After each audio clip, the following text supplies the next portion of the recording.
Screw it. I'll probably just come on camera and wait a few more minutes to see more viewers come in. Alright, hello, Peter the Cat here. Alright, right now there's only 2 people watching, but, I would like to, have a few more people come in before I start, doing some crazy internet stuff. While we're waiting, how about I read a book on Spanish profanity, stuff your Spanish teacher wouldn't teach you. I forget what page I bookmarked on. Here we go. Let's see. Number 1, the basics, both proper and profane. Even though...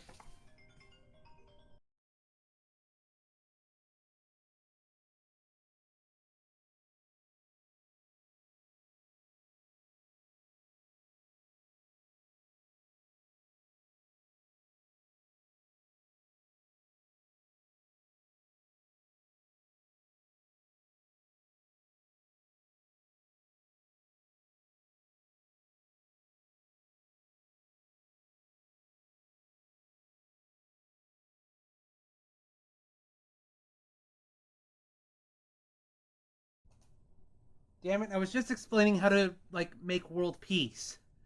Jeez, I had the mic turned off, and I don't remember what I said. Sorry, folks. But anyway, sorry for that sudden interruption. But anyway, let's go back to reading about... Oh, first time chat. Mono Musa. Salutations. Hello, Mono. Yeah. But anyway, I was going to wait for a few more people to come in before I start reacting to the Pokemon Direct. But anyway, let's read some important literature on how to swear in Spanish. This is by, let's see, Francis de Talbera Berger. And, so, both proper and profane. Even the most common words have much juicier colloquial counterparts.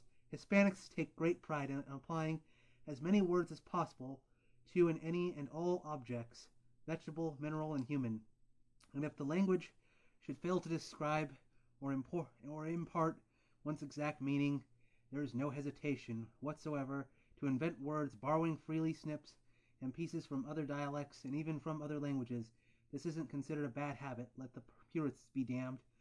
On the contrary, it's applauded as imaginative and artistic. To a Latino, born with the compulsion of a poet, the most important thing in the world is to get his or her meaning across. We begin with the proper and lofty Castilian of the Hidalgos, but then adjust quickly, of course, to the necessary and inventive profanities of the modern Hispanic tongue. Well, they really trying to talk it up here. Okay, then the actual... Okay, a man, hombre, marron, macho, the best, a guy, tipo, tirante, friend, amigo. Okay, this is just standard Spanish words, compañero. But where do they start telling you, saying things like, eres un cabrón or something? Vero amigo, true friend, compadre. Well, you probably heard that. Carnal, sounds like carnal. Mujer, guapa, mamita. Oh, geez. Now they have a actual, an actual kind of bad word there.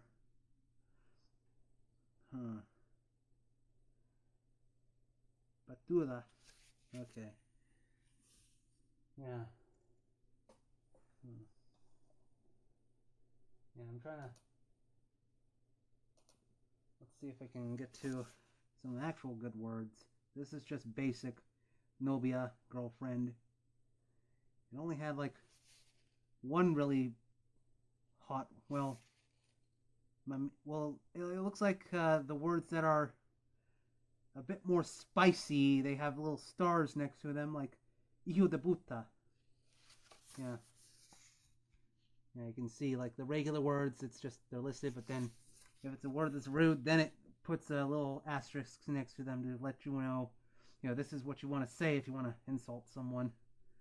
Let's see. Dragona. Padres Los Viejos. That's old ones. Papi and Mami. PR, very PR. I'm not sure if they mean Puerto Rican. Una bruja. If talking about a witch or hag. Oh, there we go. Cabron. That's bastard. Chichi cabron. Pera. Well, that's just saying female dog. You can figure out what that means. Cuero. Literally a piece of leather. That's like calling someone the B word. Es mierda. Eres mierda. You're shit. Yeah, huh. Oh, wow. Look at this illustration here. Hijo de puta. Well, if someone shot me, I'd probably say something a little more nasty than just hijo de puta. I don't know. I'd probably be like, ah, you shot me! I don't know, that's probably what I'd say.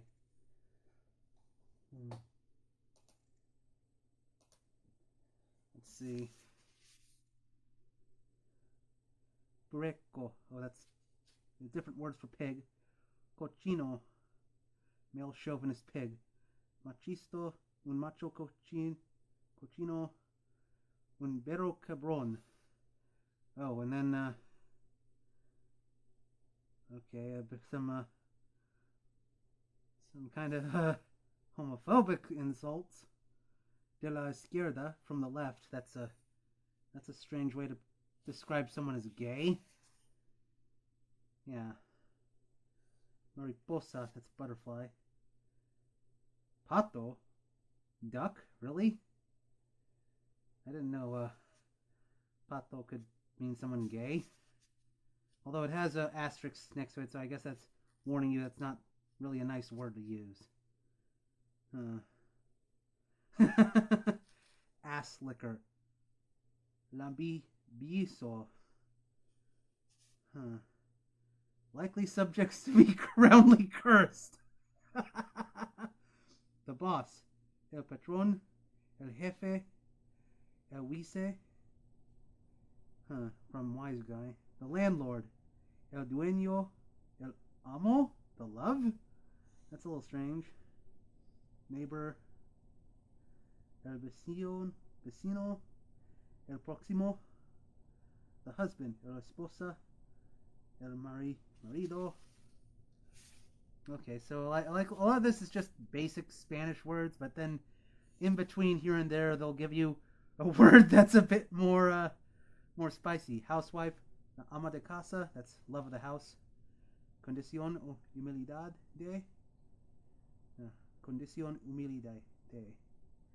Humble station. Like, yeah, the mother-in-law and the father-in-law. This is where it's going to get interesting.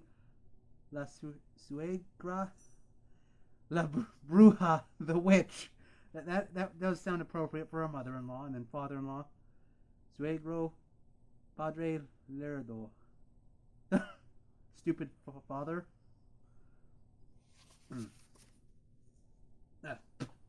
Jeez. The cab driver. Wow, they're being a very yeah, this is like every person that might piss you off. Your boss, your landlord, your in-laws, a cab driver. Well, this is obviously dated. They would, if there was an updated version, they'd probably have to specify an Uber driver or something. Taxista, cochero, el Simon. That's more like Simon almost. El cabi, the clerk.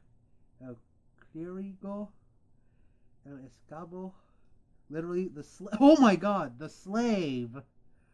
Yeah, use that in Walmart or Target. Talking to, I don't know, an associate. Probably better if you say that as a customer. I don't think they'd like that if you were actually, like, someone working there. Yeah. Yeah, hello. I might wait for one more person. The waiter, el mozo, in a cafe, bar, etc. El camarero, for room service. El bufete, or like walking veggie. Bufete is, that one's warning that's kind of insulting. What's his name or what's her name? Fulano or Fulana de Tal. Tal de y Fulano. Cute, right? But Spanish is like that sometimes. You bunch of idiots! Boya de idiotas. Pendejos.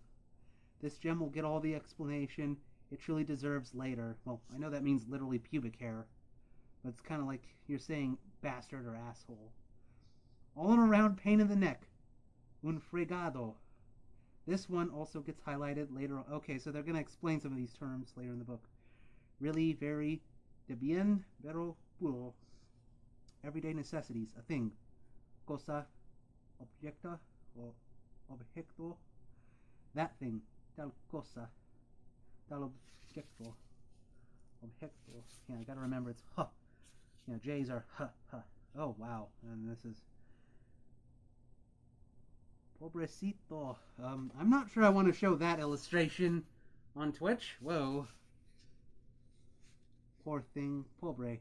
Poor little thing. Pobrecito. Huh. Yeah, it's just... A lot of these are just random, normal Spanish words, but on occasion they'll include something that's a little more... Yeah, something you probably would not want to say around your mother or something. Newspaper. Periódico. Papel. Papel is just paper. Wait, oh, here's a nice...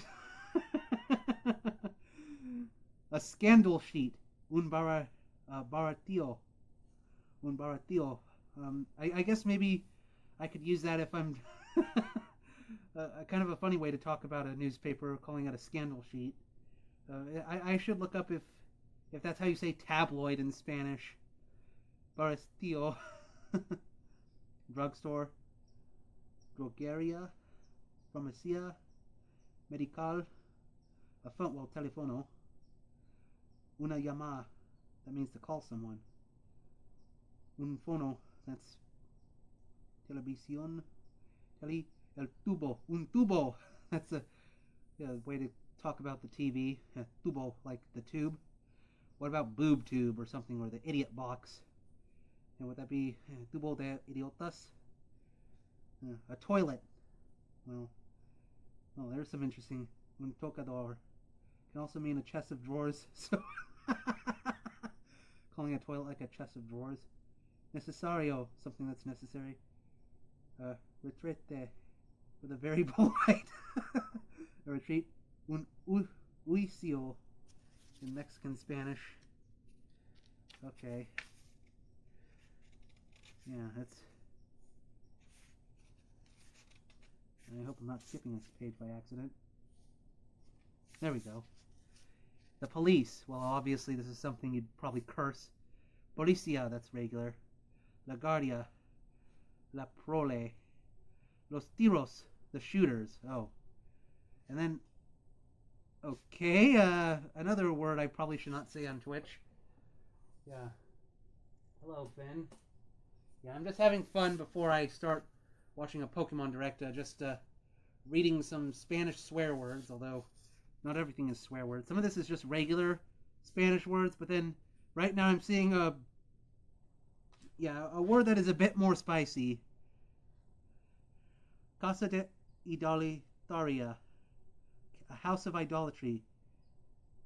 Una Rameria, quite inelegant. Casa Libertina, very Victorian. Un Chincheria, the bedbug house. Chincheria, okay, that's an interesting, yeah. Snack play, well, snack is bocadillas. I learned that from Tommy Katzen. Yeah, so snack place, that's not a place you'd probably insult. Cabaret, cafe, un cafetín, un cantina, un milonguero, un boiti, tapesa.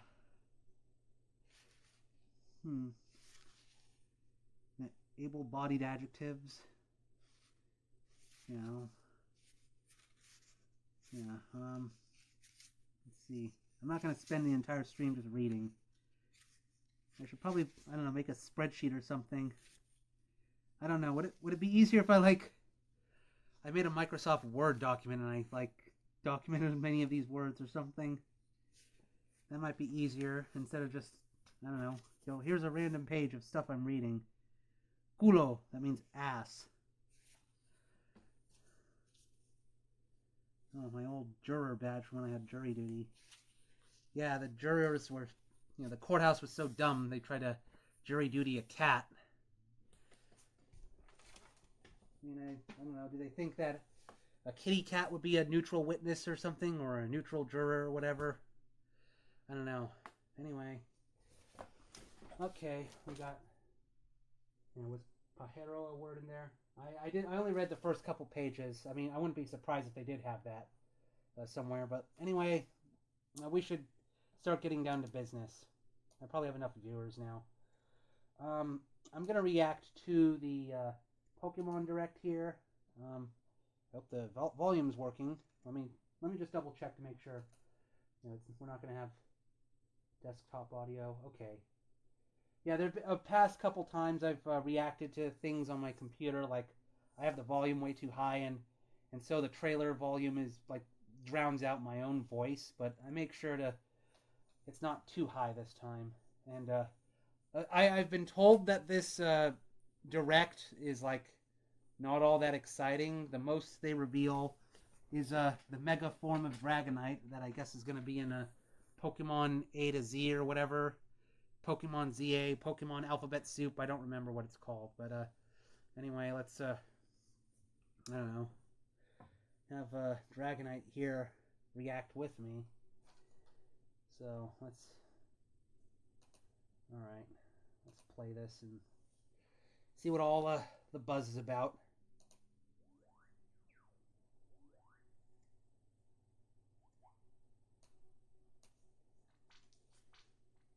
All right.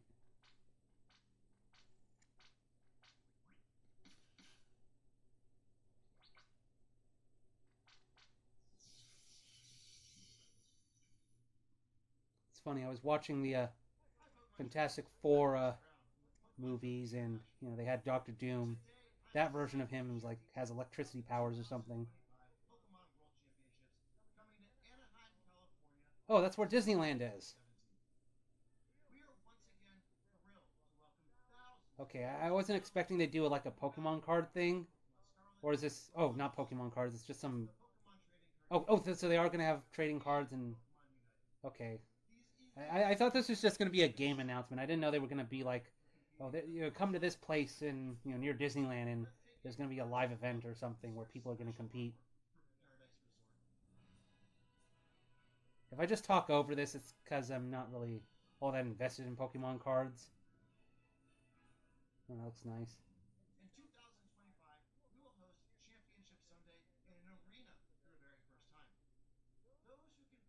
Oh wow, trophies.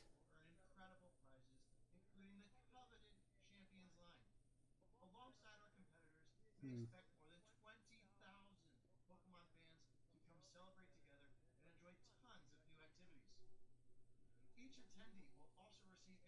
Oh, they have a nice Sprigaguito fursuit. I don't know if I said that name right. Sprigaguito. I don't know. I'm bad at remembering the names of newer Pokemon.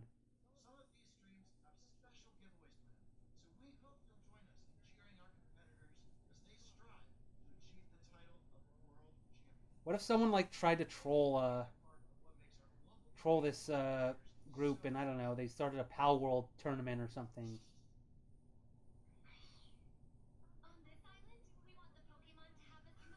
What is this, a stop motion Netflix series? Oh, it looks like they made a show with plushies or something. That's kind of well. Are these actual stop motion, or is this CGI that's made to look like stop motion?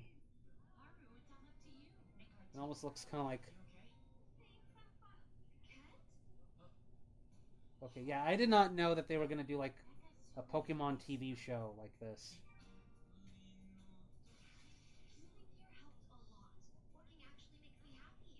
I don't know, it's almost like I almost want to compare this to Coraline almost. I mean, it's not as creepy as Coraline; it's a lot more cutesy, but still, that's just kind of what it made me think.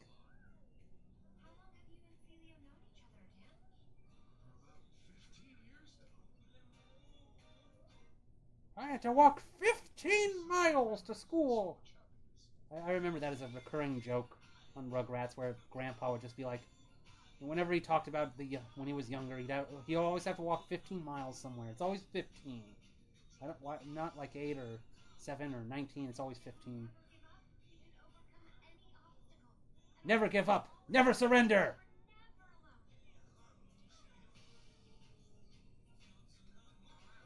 When are they gonna get to like Mega Dragonite? Pokemon Con. I could not read that. Spider-Man Brand New Day. Oh, September 4th. I watch episodes of the Garfield show on Netflix.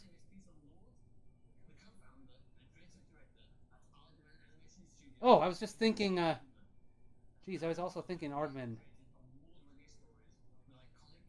Yeah, I know that. I remember when GuineaPigDan went to art school, like reading about stop motion, they talk about Peter Lord and I'm trying to remember who Nick Park, I think his name was, doing all the stop motion stuff like Chicken Run and everything. But that is kind of neat, bringing in like a big wig in the animation world.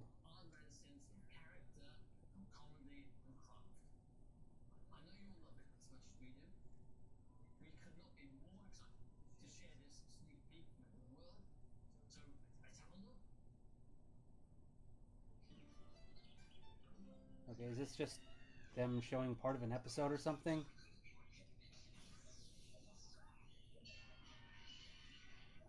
This is a lot more slapsticky than what I normally associate with Pokemon.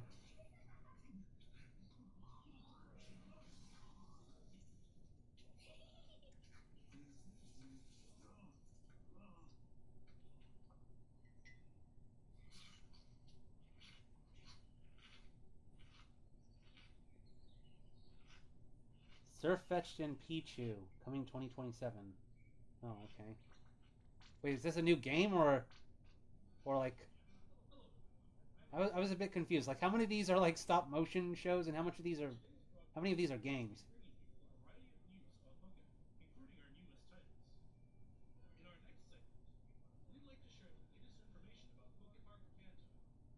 I've never paid attention to Pokepark, so I have no idea what the heck this is.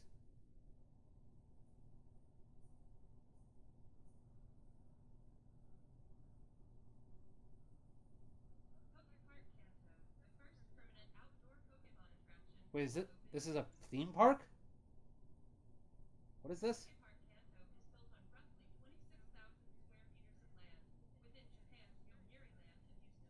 Oh, oh, it's just a theme park. Wouldn't it be funny if they actually built this in the Kanto region of Japan?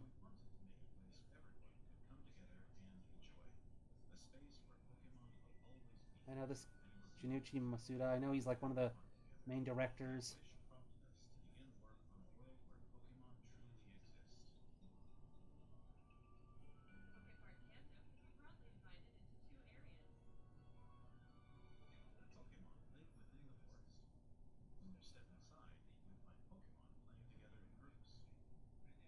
Wait, what? Is this like some sort of ARG or is this an actual theme park or like just an ARG where like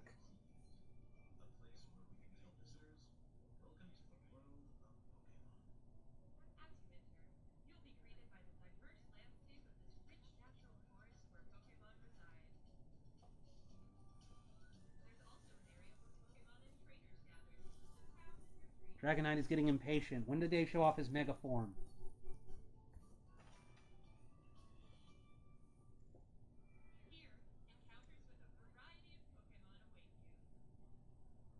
I hear the Route 1 music.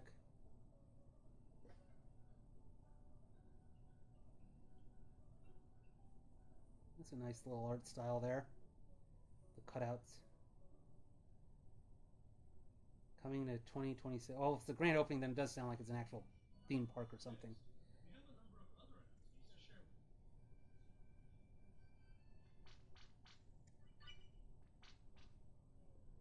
Oh, I've never played Pokemon Go, so I could care less about this update.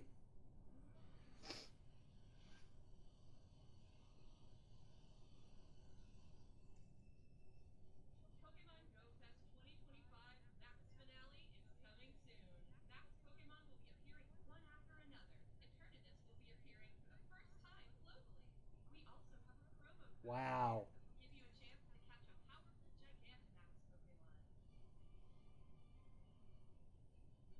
Google Play, App Store, whatever.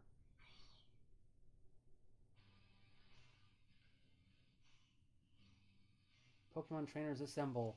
Avengers assemble! What is this?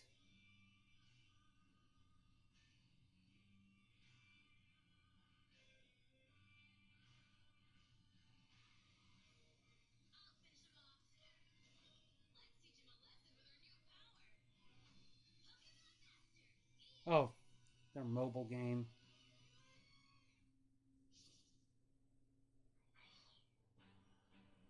They have a pirate ship. Oh, well, just Lapras. What if there was a Pokemon cruise line? You know, they team up with... Game Freak teams up with Carnival or something. Oh, Pirate Toadville, and... I don't know. And they name the Carnival the SS Anne. They could totally do that. I don't know, and have all these Pokemon events aboard. And what if Pokemon Sleep? Well, Garfield would surely like this.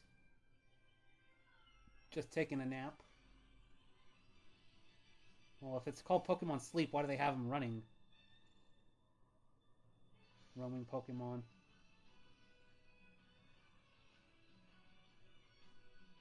What if they had Pokemon Eats? Kind of like Garfield Eats, but like, you know, they opened a restaurant and, I don't know, they had Pikachu-shaped pizzas or something. I've not played Pokemon United or whatever this is. When are they going to talk about Mega Dragonite? It's like everybody was making all this crazy fan art, going crazy over Dragonite's head wings or whatever.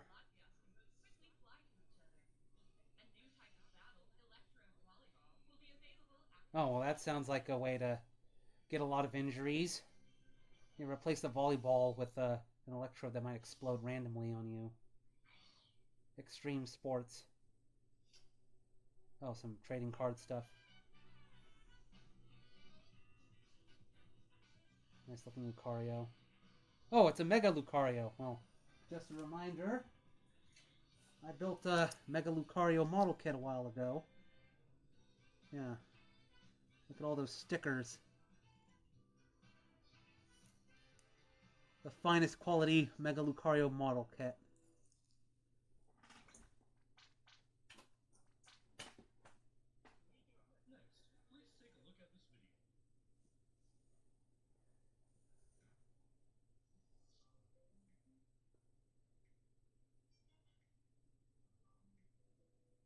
Connect all the bulbs. Oh, it's a Pokemon puzzle game.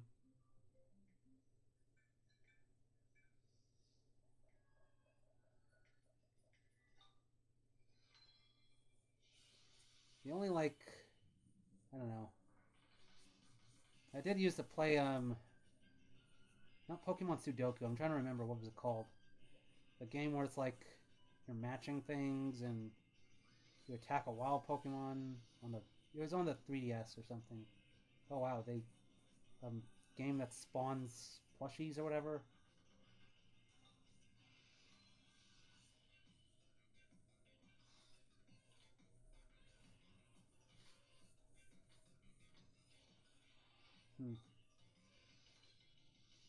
Trying to remember what it was called. Like, geez, I'm just blanking. I wonder what comments are saying. They have Pokemon Cafe in Tokyo. I'm not expecting Eevee to look like Gromit. Oh, Eevee! It's the wrong trousers!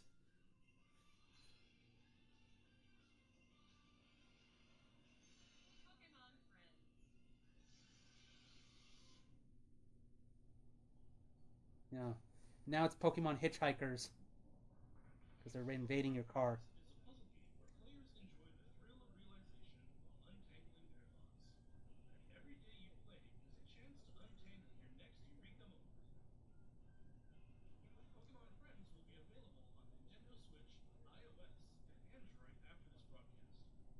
Oh. Oh, kind of like when they shadow dropped Metroid Prime remastered. It's like, when is it available? Right after we finish this direct. Oh, finally.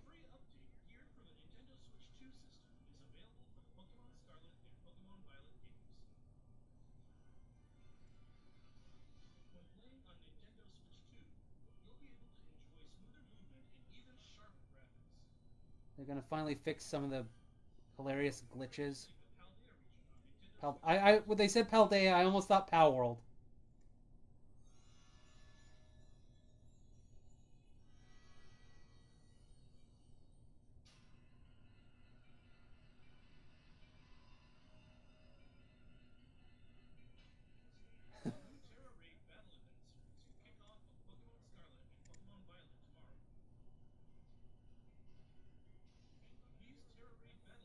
How much longer do we have? Oh, it's almost done.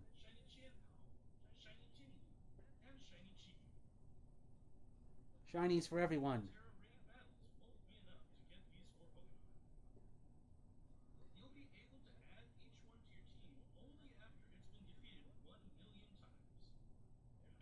Hmm. Treasures of Ruin.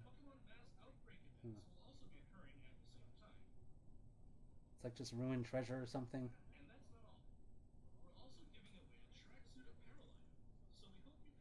Oh.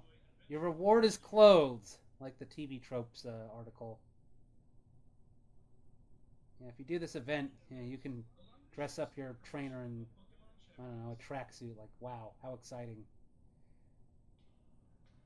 Yeah, they did this Pokemon Direct just to tell everyone, oh, we got new DLC clothes your trainer can wear.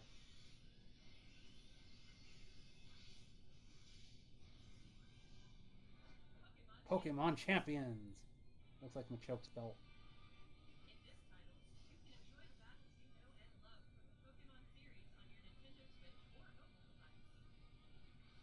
Well, the Nintendo Switch is kind of a mobile device, so that's a little confusing.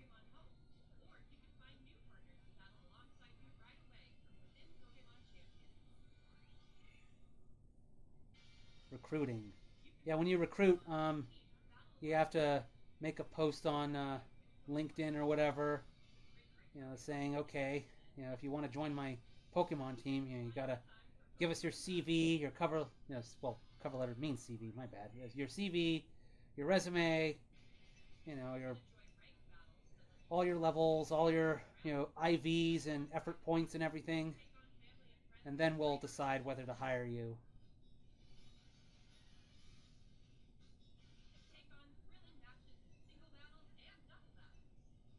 It looks like this battle's taking place on some sort of disco floor with all the lights and everything. I almost expect a dance battle rather than a battle.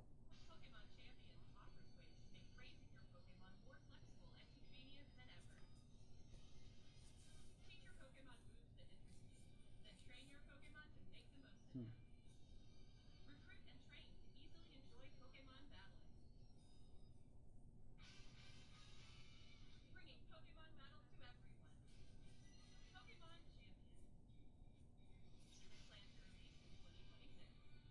Hmm.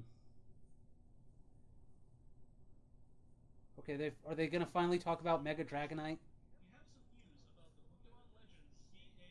Okay, finally. Look at this video, Kudasai. Okay, here we go. I guess this is going to be the reveal of Mega Dragonite.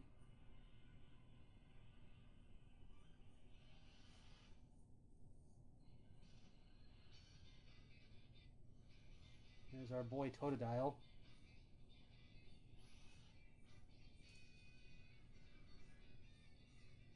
And Doom is like, I hereby declare. Oh, I couldn't read all that.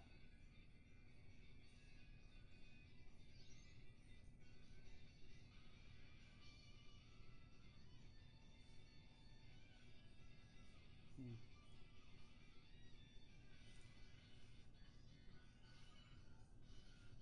Huh.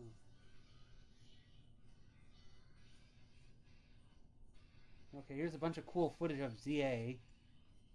Any new reveals or anything other than, well, here's some new trainers you face against. Like Totodile sitting down there.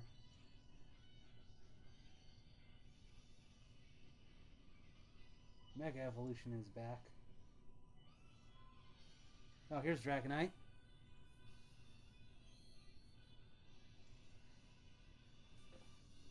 Calm down, jeez. Yeah, there we go. Finally, 10,000 furry artists have just gone crazy because of this reveal. It's kind of funny, like, I saw some fan art of Mega Dragonite before.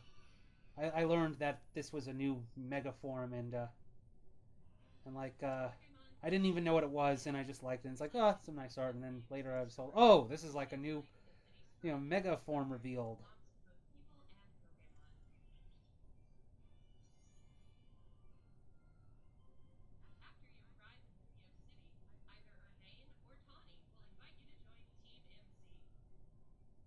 MZ, huh?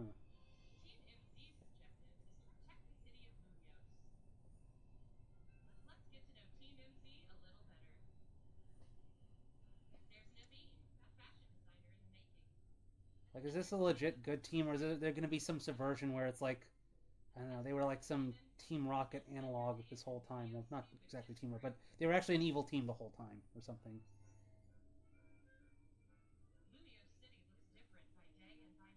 I love the nightlife. I got to boogie. It's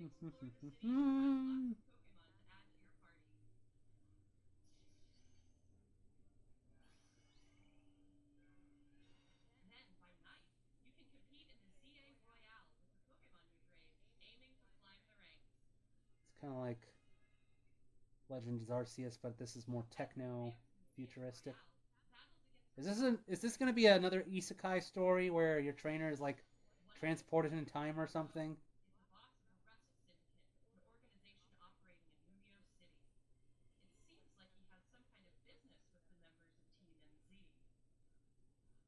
It's a gang war. But since this is a kids game, they can't have like guns or mafia stuff. They settle all their battles with all their conflicts with like Pokemon battles.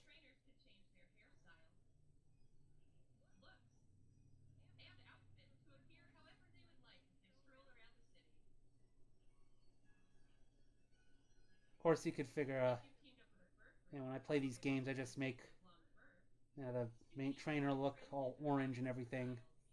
Kind of look like Garfield. Yeah, relaxing Lucario right there. Broaden your adventure.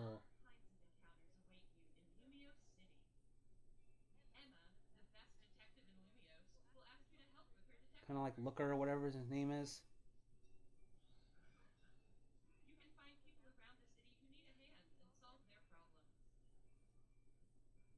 And I gotta remind you, I just posted one of the Fanime videos.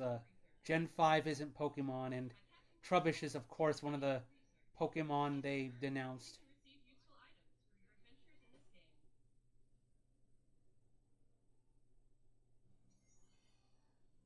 An anomaly.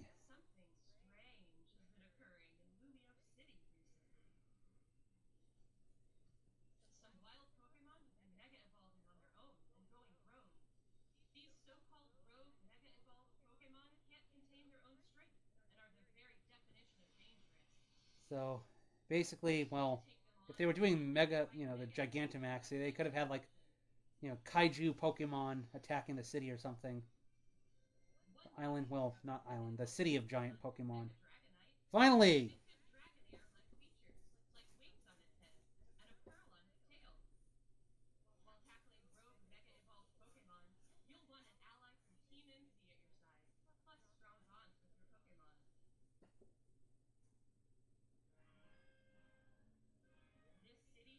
I thought they'd give Mega Dragonite like more fanfare. Like, I don't know, the host would be like, "We got a big surprise" or something.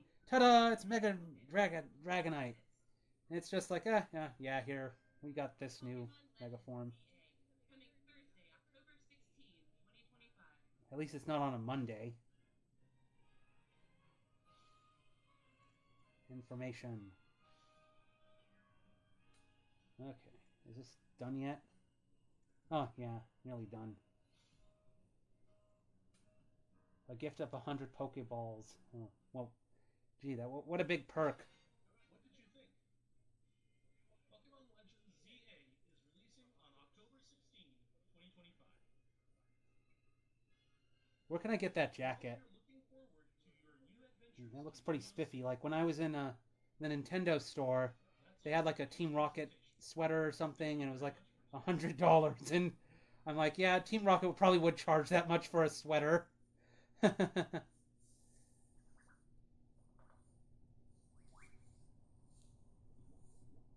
And Pikachu just bounces up and down. I guess that's all, folks.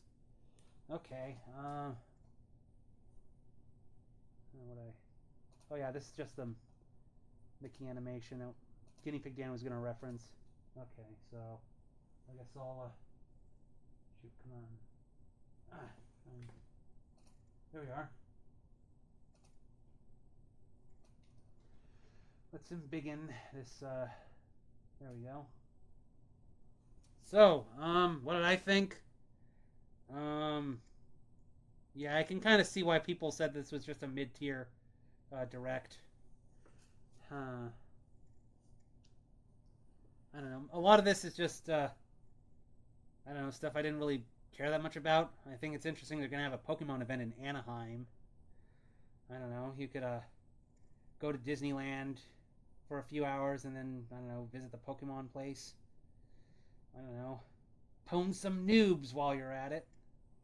But I don't know. I thought they would have given Mega Dragonite like a bigger fanfare or something, just because I don't know the explosion of fan art of Mega Dragonite that I've seen on Twitter and Blue Sky and for Affinity. I don't know. I thought that Game Freak would kind of exploit that a bit more. I don't know, rather than just oh yeah, there's a new Mega form. I don't know. Let's see what people are saying. Okay. Okay, I don't think I want to read that hashtag. I still can't wrap my mind around the fact that fans of the highest grossing franchise are better at exciting casual players more than the company itself. It was worse than mid. It was a waste of. Yeah. Yeah. It's. Yeah. I can see why people just thought this was a nothing burger direct, but I don't know. I guess Dragonite appreciates seeing it's getting a mega form. Yeah, yeah, that is a funny point to make, Ken. That fans make people more excited for these games than the actual company does. Hmm. I don't know how long the Nintendo store in San Francisco is going to be around there, but I don't know. It'd be nice if they put up some I don't know Pokemon ZA stuff in there. Like I don't know. Here's a Mega Dragonite plushie or something. And to go with this chonkster here. Hmm. You know what they got to do?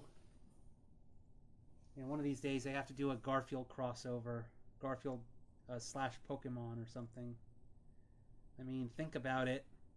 I mean, Pikachu's a mouse, and Garfield gets along with mice. Doesn't eat mice. He's not a cat that eats mice. Garfield once said that, "Show me a good mouse, and I'll show you a cat with bad breath." So I guess that's the reason why Garfield doesn't like eating mice. He doesn't want bad breath or something. Um, like I mean, like Pikachu is one of the most merchandisable characters in the world, and Garfield has a lot of merchandise also. So it's like, I don't know, they should do some sort of crossover sometime. There's already the I don't know if it's been updated in ages. The Garfield Tumblr where it's like, here's Garfield combined with different Pokemon. Let's see if I can bring that up. I remember years ago, I don't remember if it was on the Garfield website or it was a fan site, like here's Garfield as Ash Ketchum and here's Pookie as Pookiechew and Nermal as a Meowth Nermal or something. Garfield.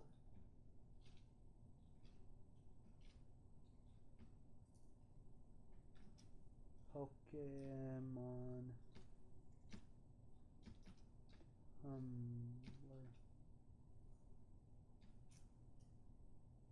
let's see, Garfymon. Here we go. Oh, I've got activity on Tumblr. Who is it? Oh, just a new follower. Whatever. Yeah, but oh my gosh. Yeah, let me show off some of this stuff. If you've never heard of Garfymon, maybe you've seen them in internet memes or something. Yeah, like look at this. Pelipper Garfield.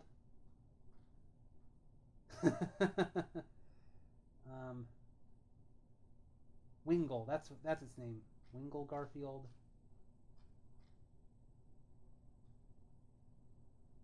It's kind of weird having a second pair of eyes on its chest. Yeah. Okay, I'm starting to wonder. Well, this was started before AI art became a thing, but like, I don't know, having 3 noses here on it's starting to make me think, is this AI generated? I hope it's not. Oh, Shrifty, where they combine Garfield with Odie, and Odie's tongue is the nose.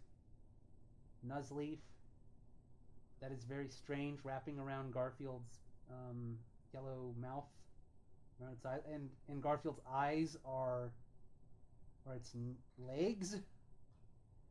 There's a C-Dot, I think it's called. Well, that at least kind of looks a bit cute. Although, again, it's a little freaky. They've got, like, Garfield's yellow mouth, and then its yellow mouth is the little swirl thing on top. Ludokilo, or whatever it's called. Garfield wearing his bed as the hat. Yeah, and then... Okay, that's kind of a bit creative, having Garfield's bowl be the little hat on that thing. Dustox. Some of these look a bit cursed. Beautifly. Okay, the big blew up freaky eyes. I just realized this is combining John Arbuckle. Like, this is John contorted. And, let's see. Freaky Garfield worm. Wormpole, I think that is. Leon.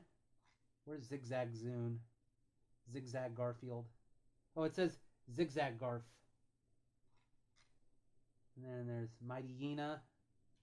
They could have just made that Odie. Wow. Crunch. Hiss. And Swampert. There's... Do you like Mudkips, or do you like Garfkips?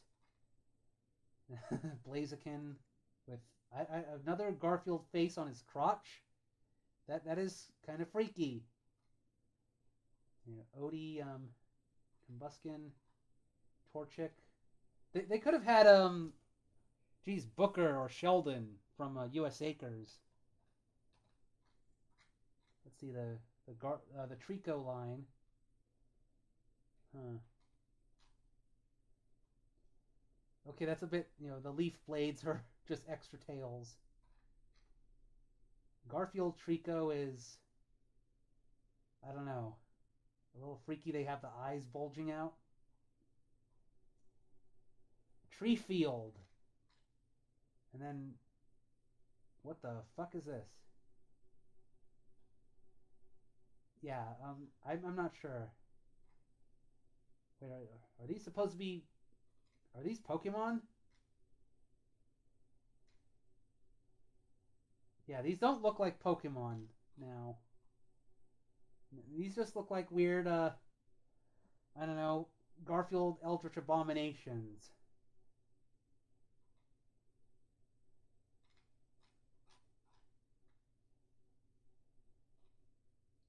Okay, I don't think these are Garfield Pokemon now. These are just someone's creepy Garfield OCs. Where okay, yeah, let's stop being Pokemon.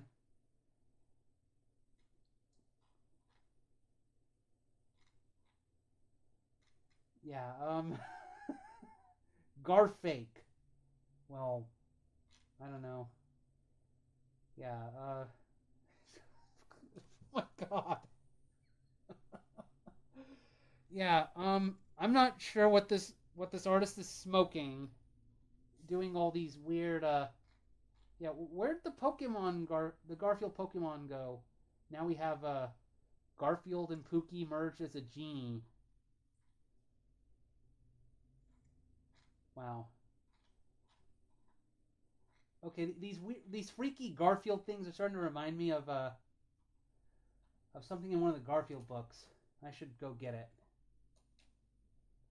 Yeah, just a moment. Let me get something.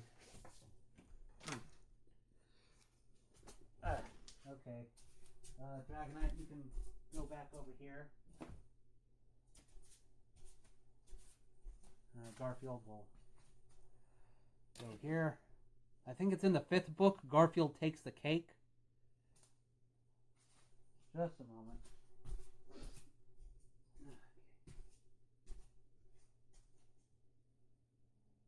Oh, jeez, this book is busted. These are old as fuck. Come on, come on. Yeah. I just wanted to show that, you know, freaky stuff in Garfield. Like, sometimes the Garfield books themselves are pretty freaky. You don't need to look at weird fan art.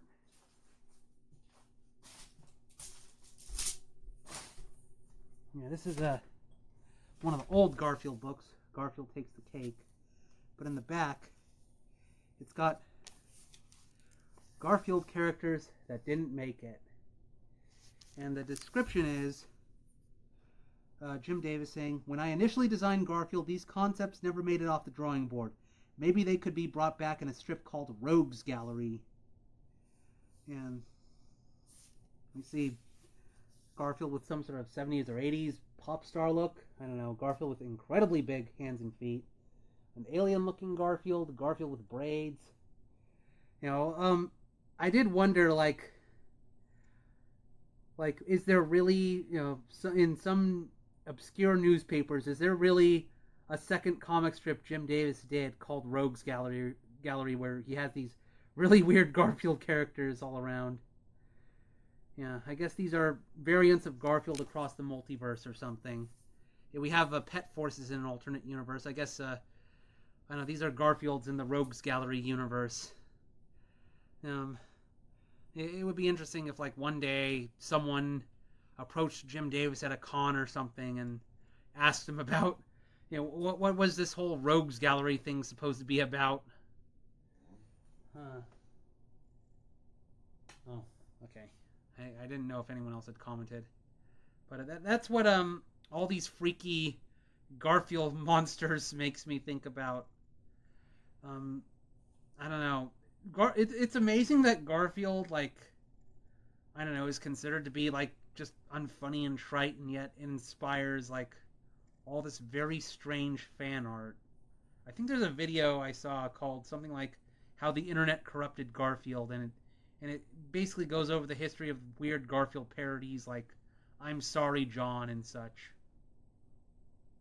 And one of these days I want to do a video on ranking Garfield parodies. And I have a whole list of Garfield parodies, but it's like I haven't gotten around. You know, maybe I could maybe I could do that as a Twitch stream in the future, and you know, because I thought about, like, what if I made it an actual, you know, edited video, or should I do it live or something, like in a Twitch stream? I don't know. But anyway, I've probably lollygagged enough. Like, I had thought of, like, doing a video talking about the new Epstein file news or something, but it's like, let's do something a little more lighthearted, just reacting to a Nothing Burger Pokemon Direct. So anyway, I guess I'll get Daniel out, and he'll work on Ken the Nekomata's animation commission. So let me just I gotta go find him.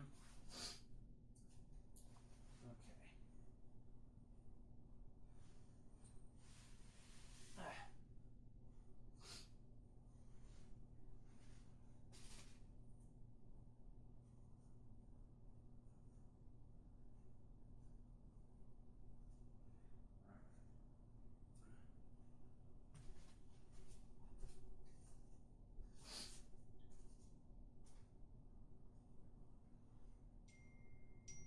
Oh, someone on the phone?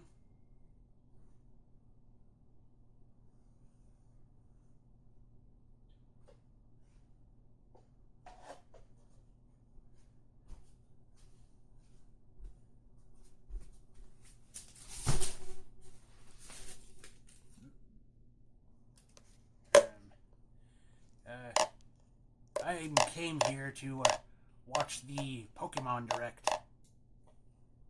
What? It's already over? Can someone please, like, summarize it for me?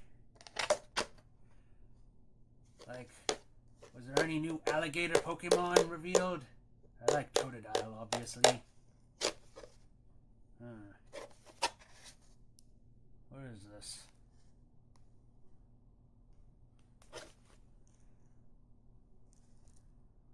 This is very impressive technology here. Oh, wow. I look damn handsome. Hello, Internet. Okay, enough. This is not an alligator stream, sorry. Okay, someone tried to text me. Let's see what they said. Please don't forget the oh, yeah. Alright.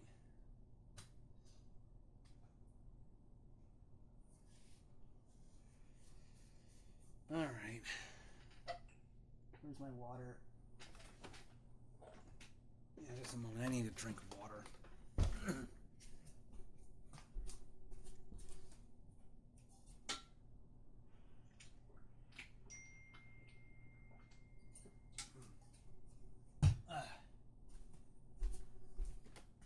Alright. Let's get to animating. It's animating time. Alright.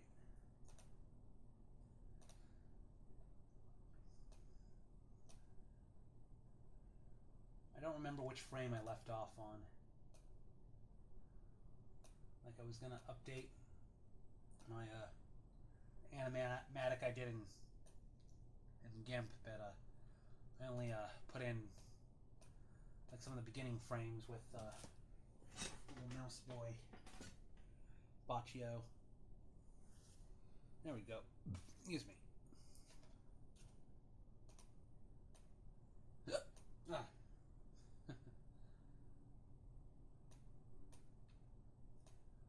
I made myself some pork rinds and tomatoes and veggies earlier for lunch. It was pretty good.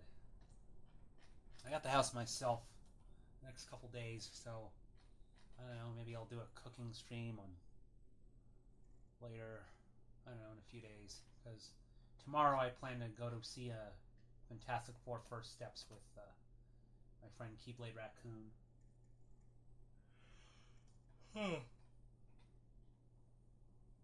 See, where was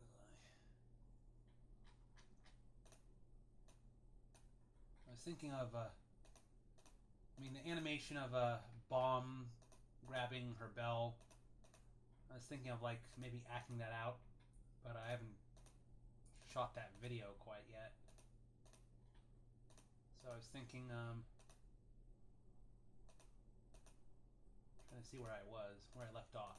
Okay, I think I left off here. I'm just gonna, okay, raising it up.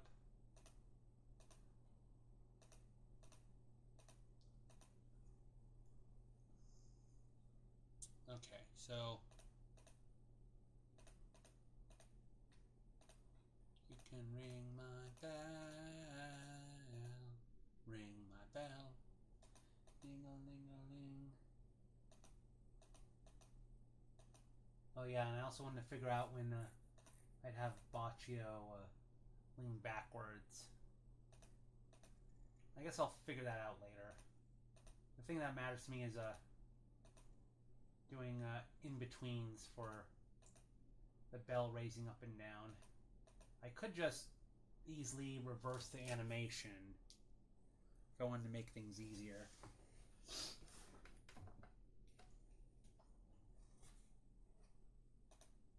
Let's see, how many in-betweens do I need? That's raising up.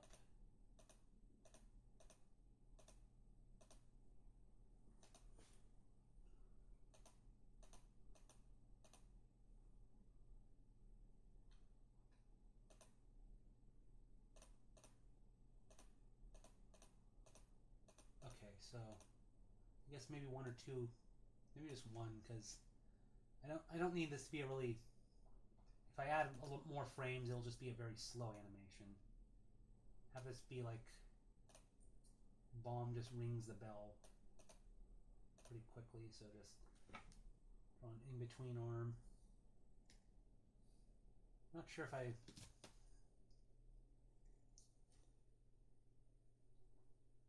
Trying to figure out like in what way should she shake the bell.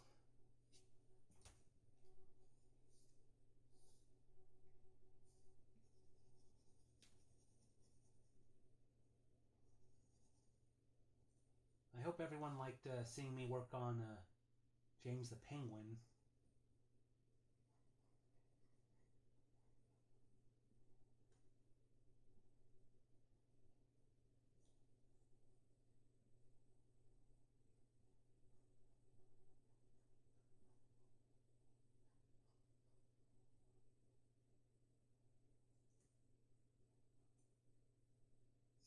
I don't know if it's like.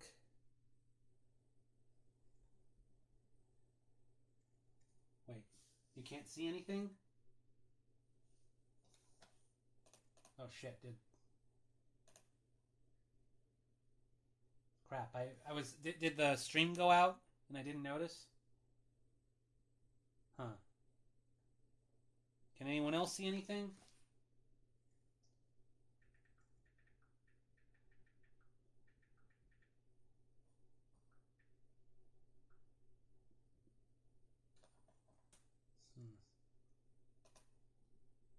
Oh, wait.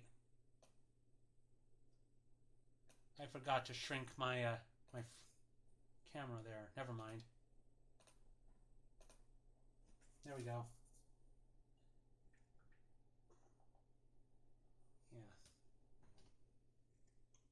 Yeah, I forgot to shrink the camera down. That was the problem.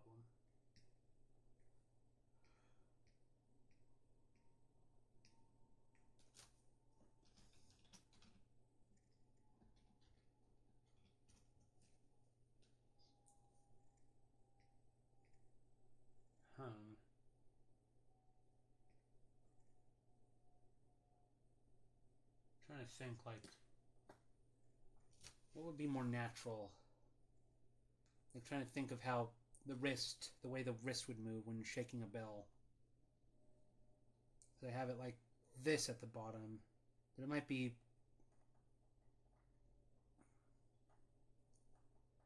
It might make more sense if I had it like upward like this, like it's dragging down.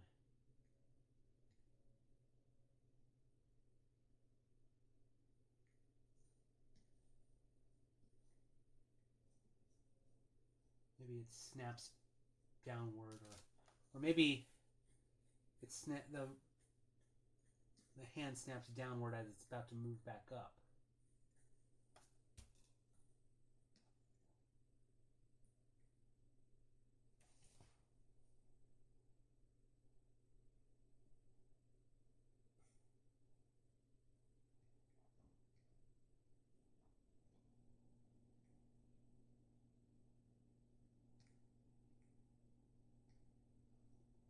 You can ring my bell.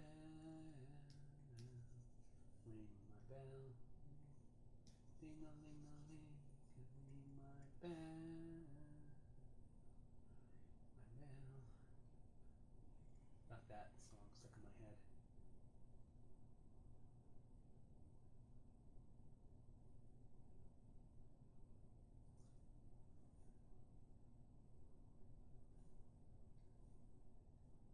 Let's see how this will look. Like, the hand remains upward, but then when it starts to move back, like, when the hand goes down, the wrist stays up, but then when it, I don't know. I'm not sure if that would look natural or not. Again, it would probably be make more sense if I act this out for real. And best viewers on Streambo. You know, I guess it's a little hypocritical of me to ban this spammer, because just earlier I had a warning that, you know, don't advertise yourself in another person's stream. Like, yeah, it's something I gotta keep in mind not to do, but I don't know. I mean, I just said I'm gonna start my own stream. It's not like I linked my stream, but anyway, stream. Okay, I gotta investigate something. Shoot.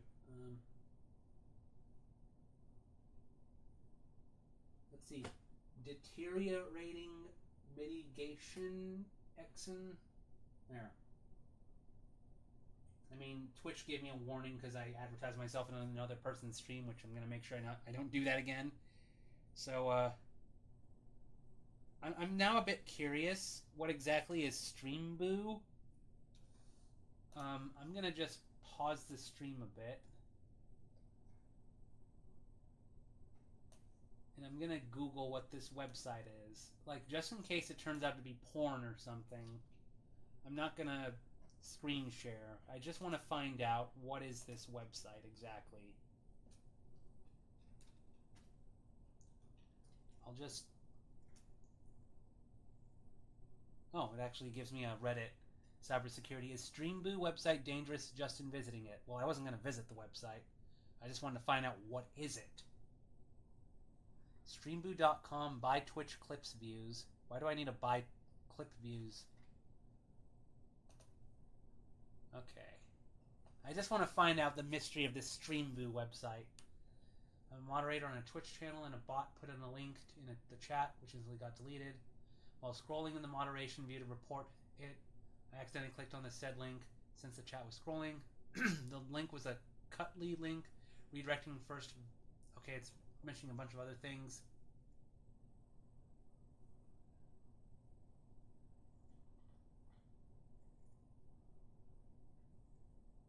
Antivirus. I just want to know what is Streamboo. I wasn't going to visit the website. Well, Streamboo is a scam. Don't go to their website. Oh, so it's a scam website that I guess you go to buy Twitch views or something. But I guess they, I don't know, you enter your information on their website, they like steal your info or something. Oh wow, I'm now looking at the Garfield Tumblr again. They have Garfield Milk Tank where it's got udders. My life, my choices. Quag can Garf get you high? Wow. Quag, the questions about Garfield podcast. There's a Garfield podcast now? Oh, Garfield. Yeah, I'm getting a little distracted right now. Looking at all the different forms of Garfield that fan artists come up with. I mean, when it says best viewers on Streamboo, I almost thought this is like either a rival streaming website or like I don't know. Like I didn't think it was a place to buy views.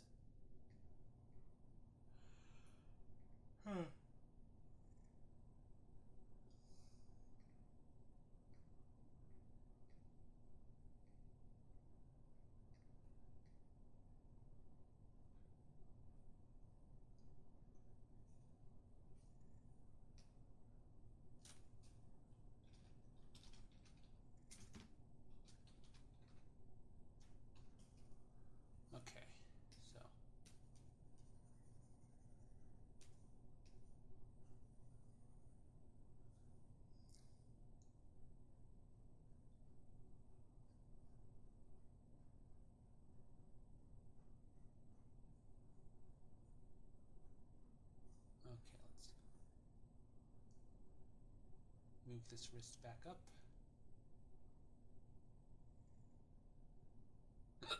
Excuse me.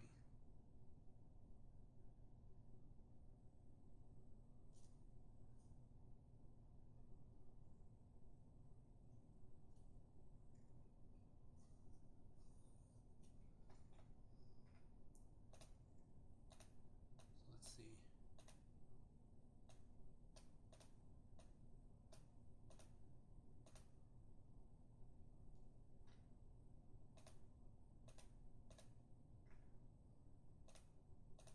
Okay, so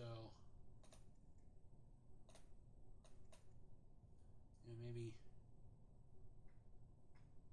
another in between. Oh wait, no, let's duplicate it. My bad.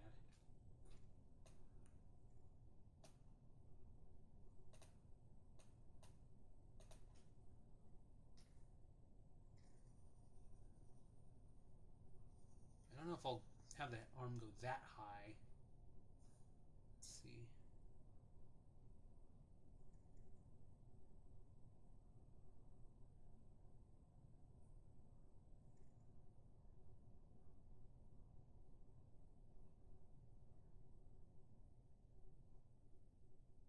Yeah, so maybe at least.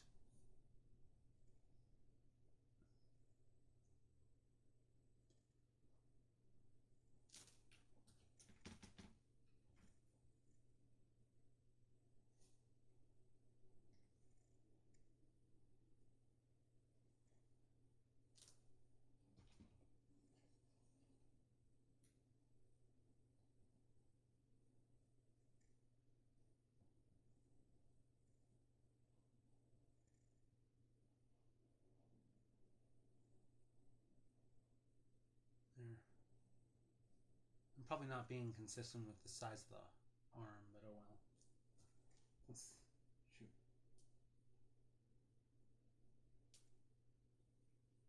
What are we doing? Oh. Well, I'm working on an animation commission right now. This is just rough drawings just to get the timing down.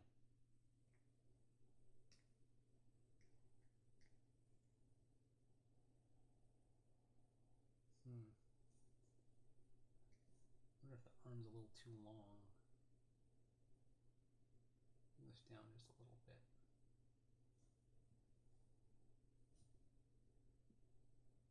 And we have okay, so this part of the animation will just be looped a few times.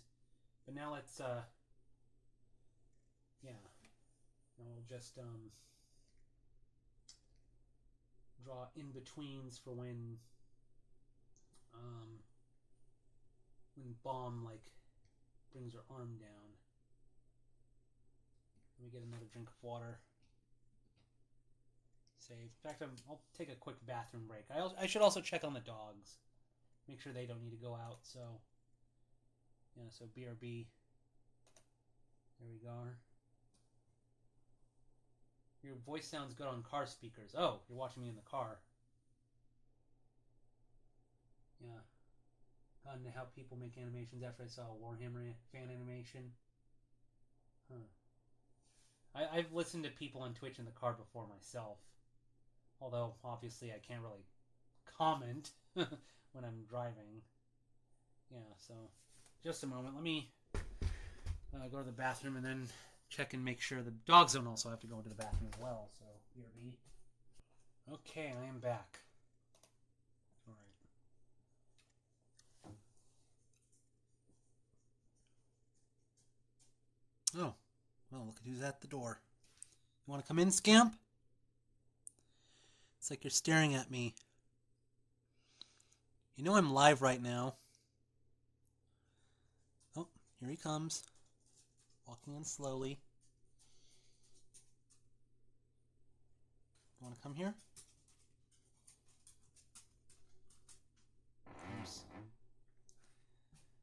Hey there, buddy. Come here. Come here, Scamp. Come here.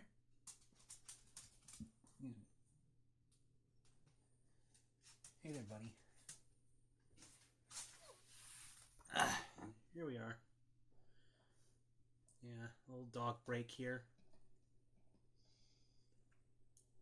Say hello to the internet, Scamp.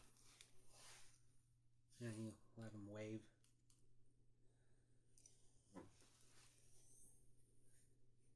Hey. I'm stuck babysitting the both of you for a couple days.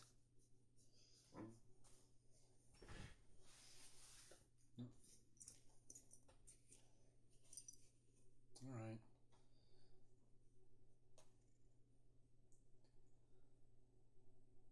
I can never decide on like how big I want to make my little window within a window.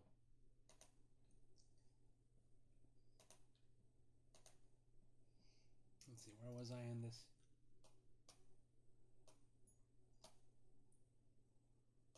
I'm gonna make it 90%.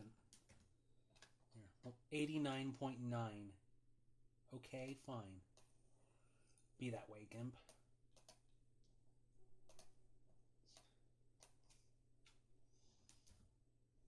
Yeah, if I type in like a round number like 80, it makes it 79.9.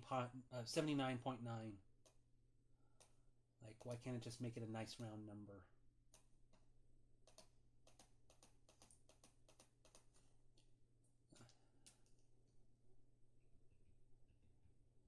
Whoops.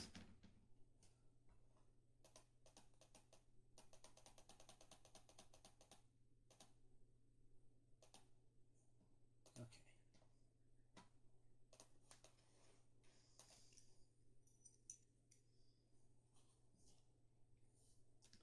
Probably should let you down in a bit.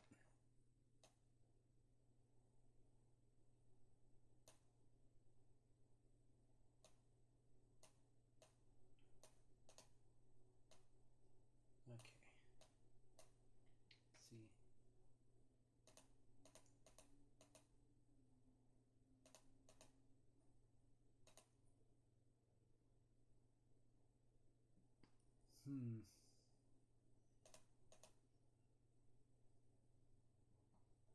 I'm trying to think, like with the way Bomb is drawn here, like it seemed a bit too mechanical if like she puts the bell back and then does the... I was trying to think, like, what if I combine those two actions together somehow?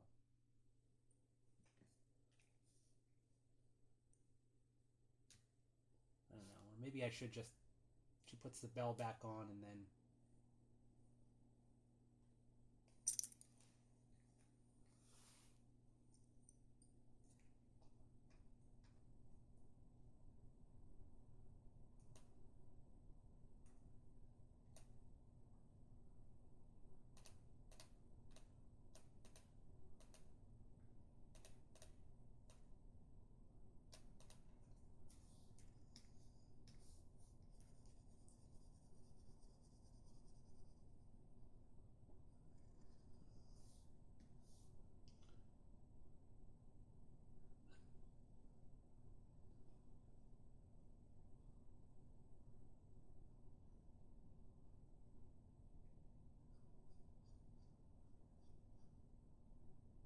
Oops.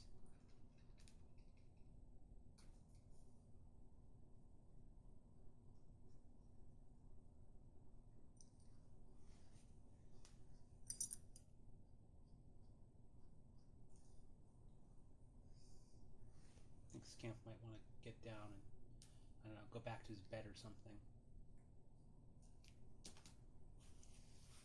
Nope.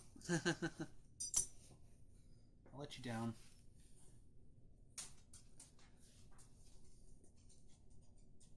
Oh, you noticed Dragonite, hmm? You want to sniff it.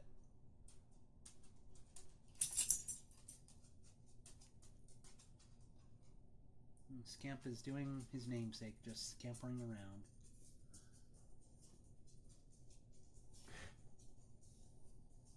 Just in time for a red light. Yeah. Okay.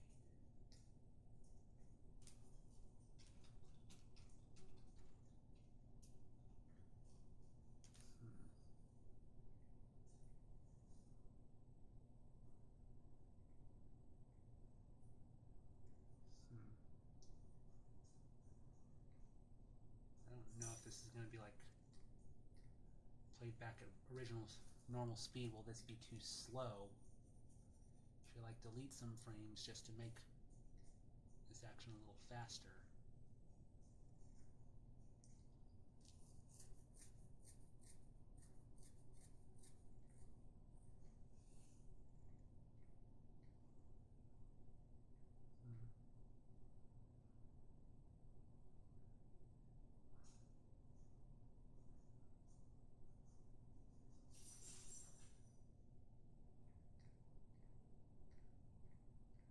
I mean, I guess we can find out if just do another in-between frame here. I mean, if it does turn out to be too many frames or I need to redraw a frame, I can just edit that when doing the animatic.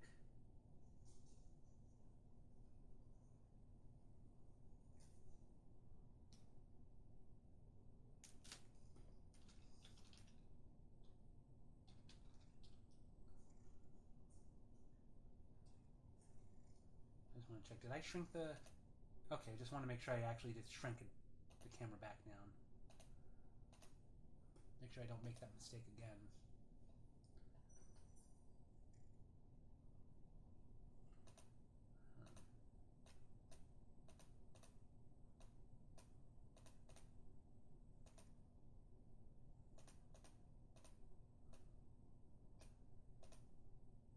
I could maybe have like 1 or 2 frames there.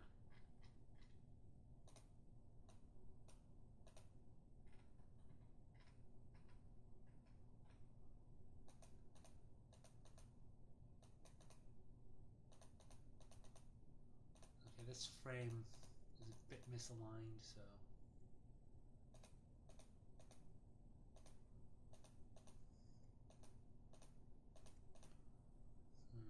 What I could do...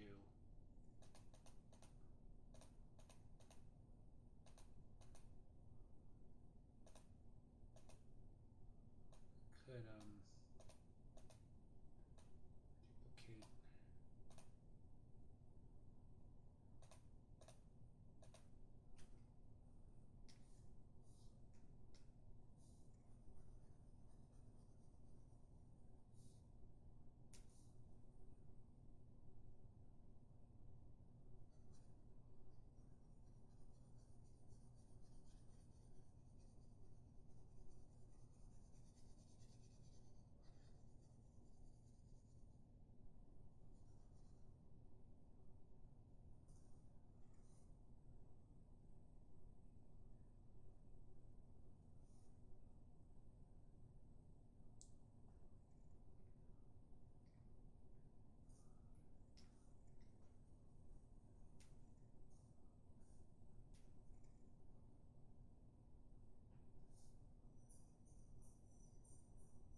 duplicate. That's a little too big. A little bit.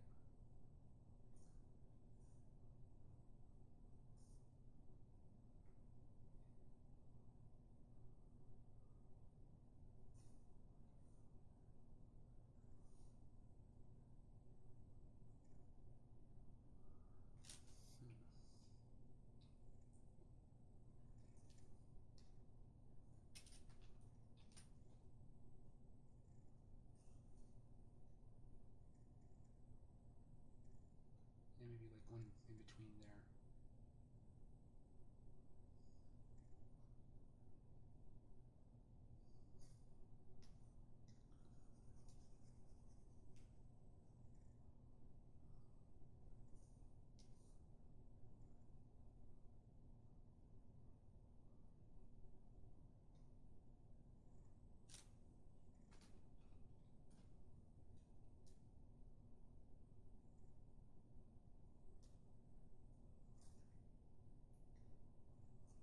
Like building between 5, 6.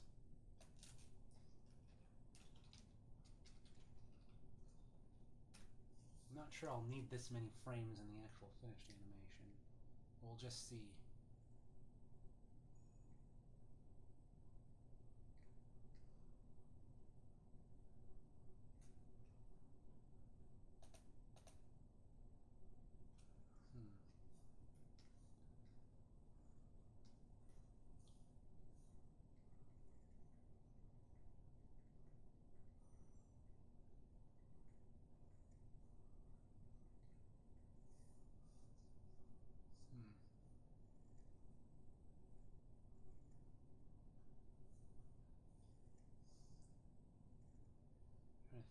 Like, how did the bell stay on?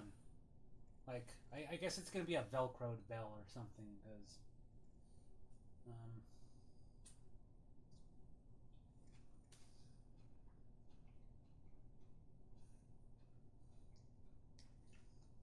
because the bell was attached to some sort of ribbon or bow.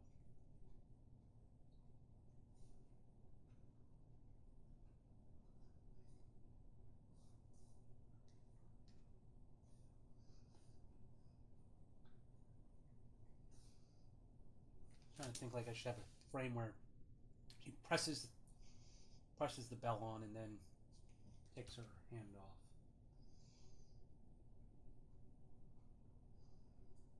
To, like, imply there's force being applied.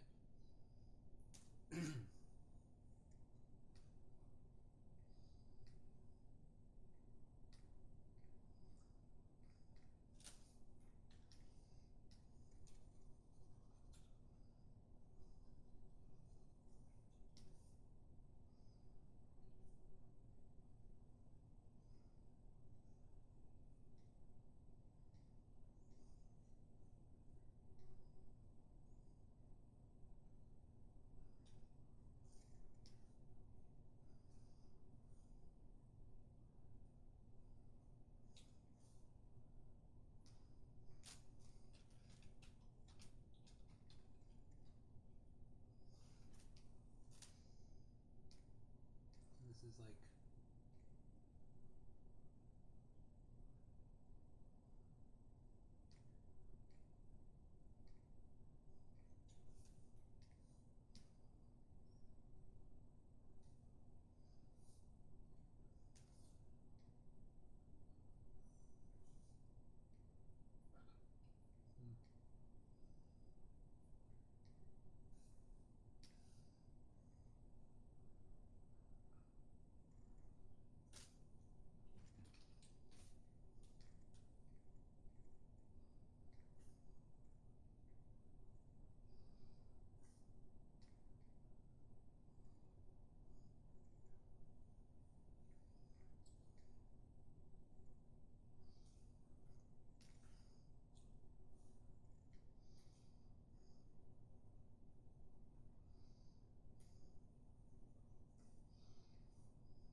yeah, moving the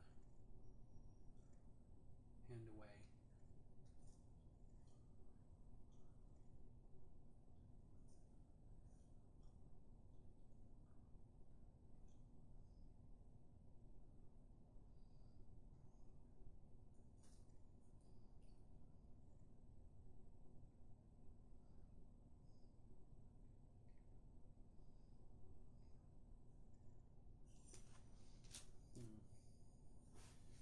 Do you think the ribbon should stretch when she's ringing the bell? That could be an interesting touch. Like a nice secondary action.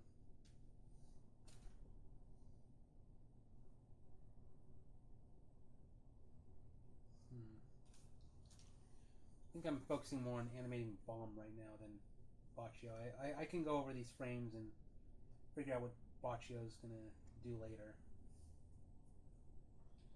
Because it looks like I have Boccio like blinking at the same time as Bomb, but right now I'm just gonna focus on animating Bomb.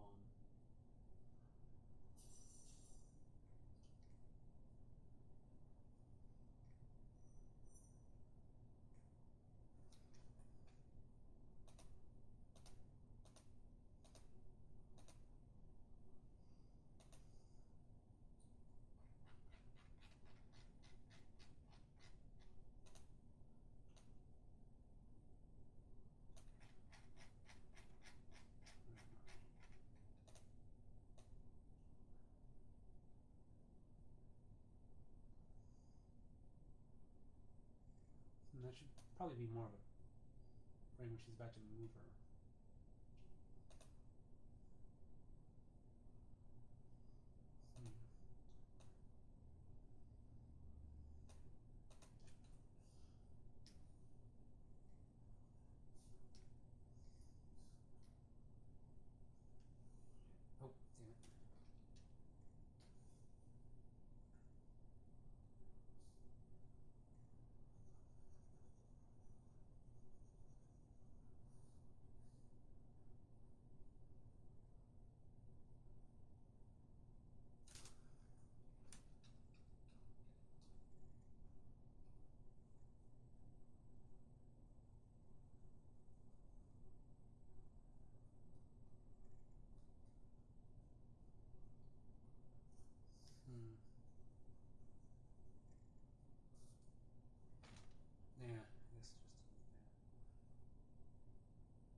this KF7.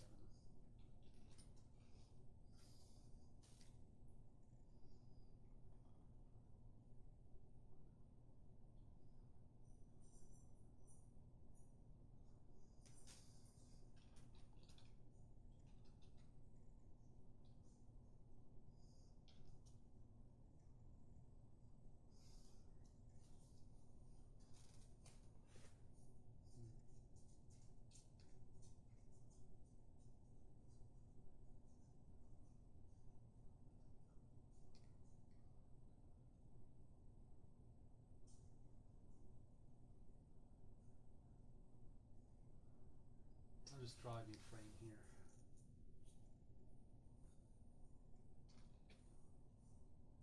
Home at last, whatever that means.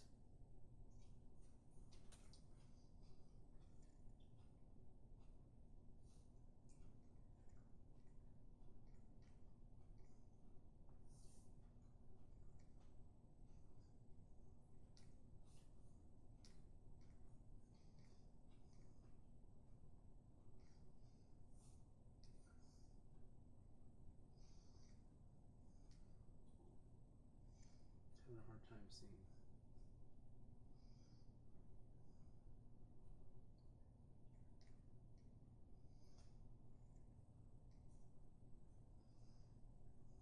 Yes, maybe I'll.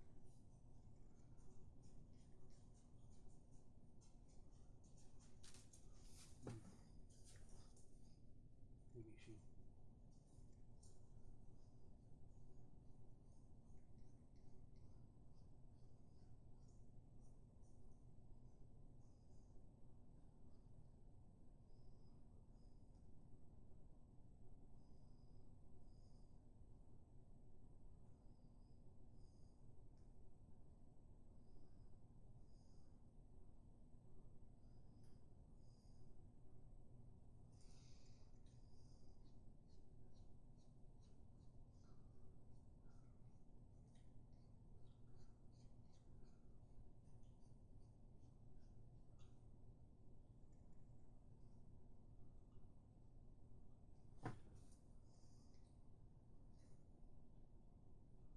I'll lift her.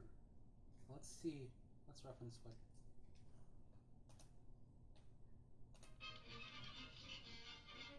Just in case I don't trigger any sound copyright or whatever.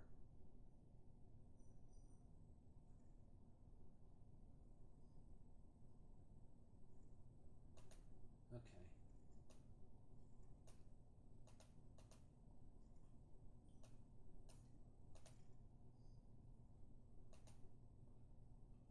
That's a keyframe I didn't consider there.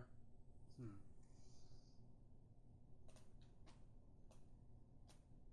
see.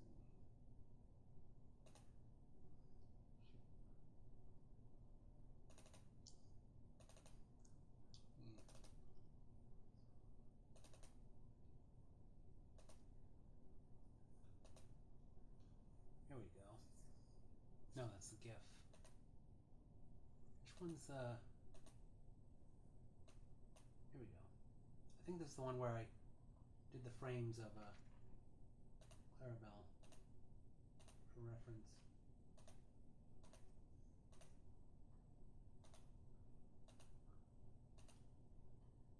Yeah, I didn't like show how she actually so many.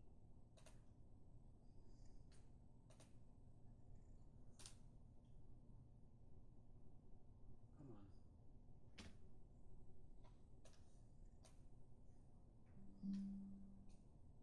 There we go.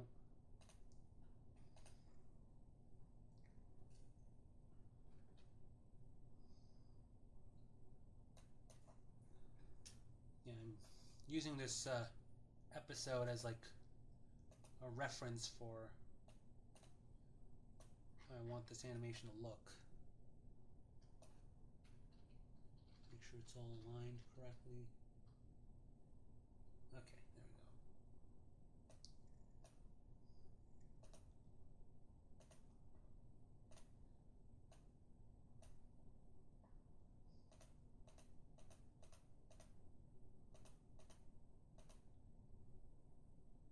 I guess there's a... Huh. So I just realized Clarabelle's bell is like attached to a little necklace thing. What if, well, like we can't really have the bell attached to a necklace or something unless... I mean, that would make it, but the bell's supposed to be right there up on Bomb's neck. It's not hanging down like a necklace like this.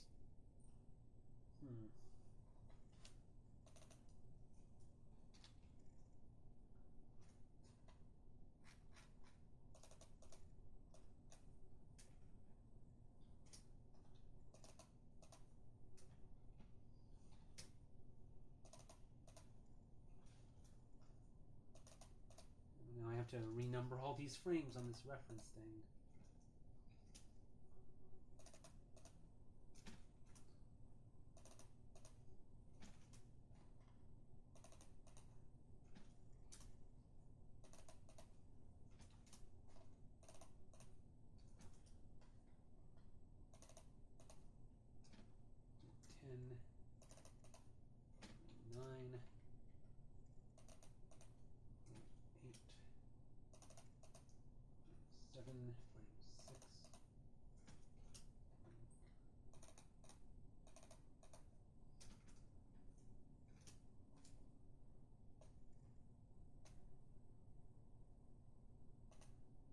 So Clark Gable moves up as the bell is ringing and then moves back up and down. I guess I could have Baccio do a similar animation. Moves up a little bit and then moves up even higher, then back down before he does the ear wiggle thing. I guess I could... Well, first...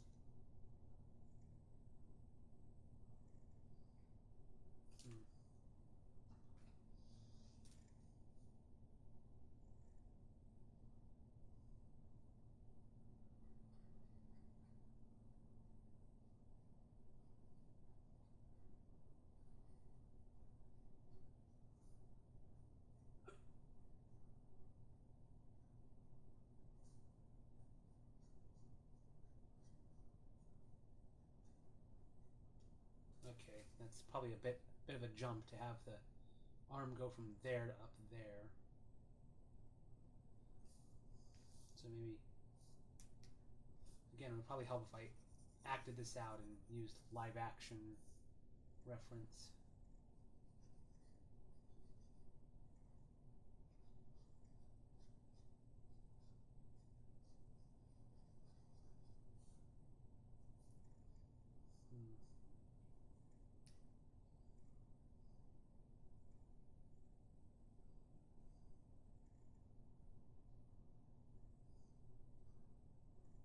A little too close together.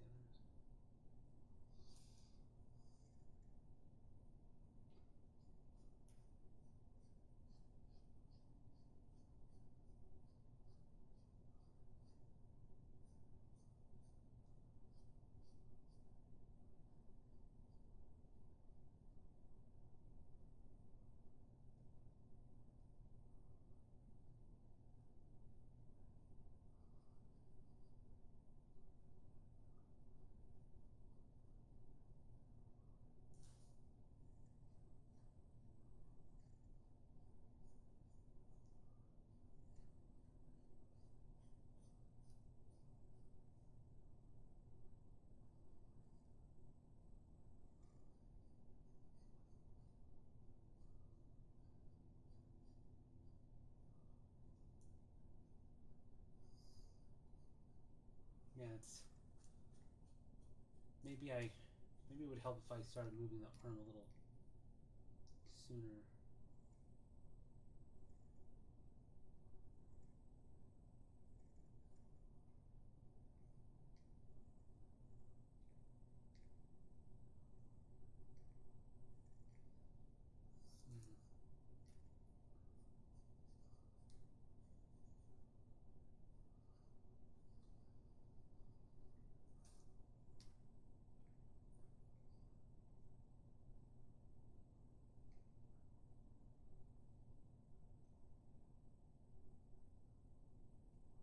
I have.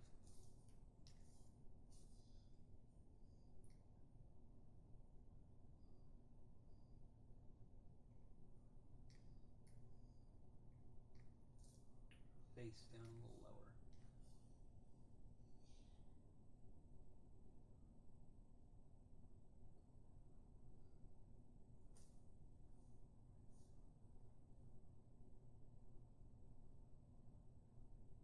Again, squish this down a bit.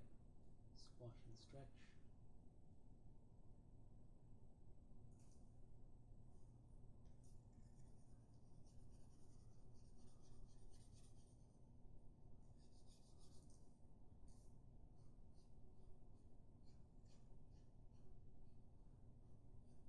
Oops.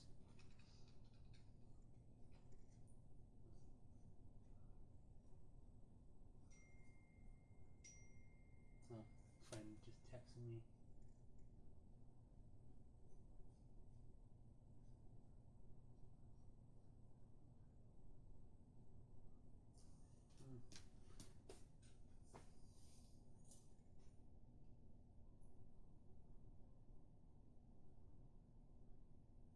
Oops.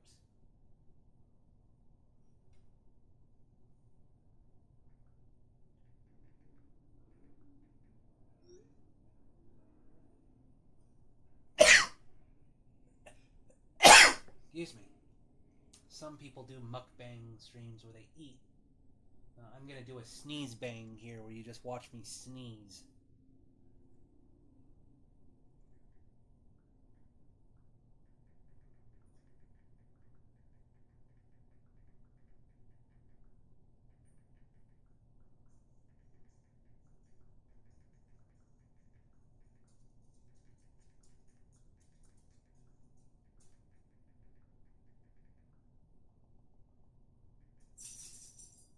I was telling another Pokemon fan friend of mine that I just did a live react to the Pokemon live stream direct thing, and I don't know. I wonder what he'll say about it. Let's draw this so I'll make muzzle.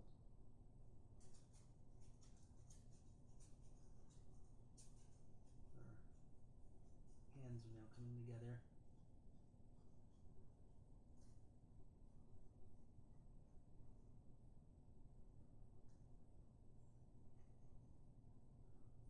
There.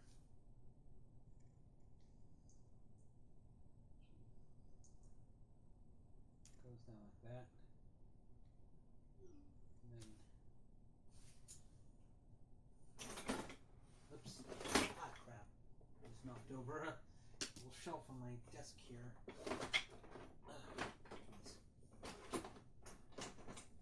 I said mukbang, not bang bang, where I'm just knocking over a bunch of shit.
So I guess make an animation where bomb springs up.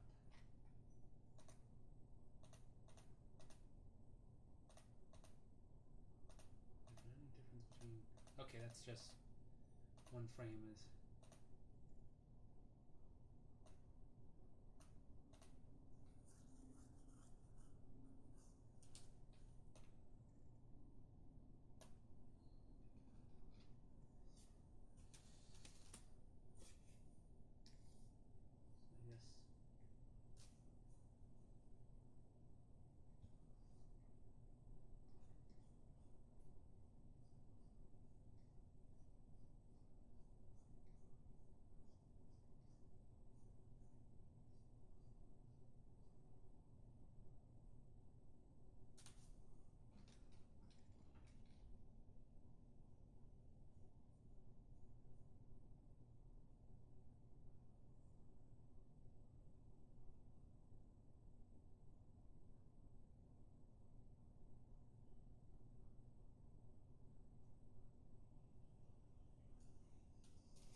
make this another.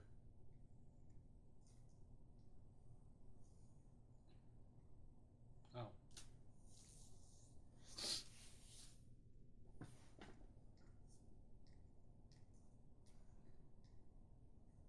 Yeah, since I have her ears fold out, maybe have them do this for a moment. Make it a very springy the way they move.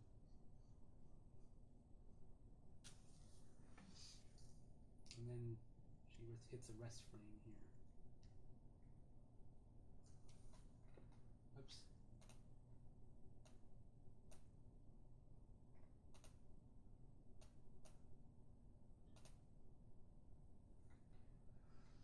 Okay. I'm not sure what to call this. Let's say bomb raise 1.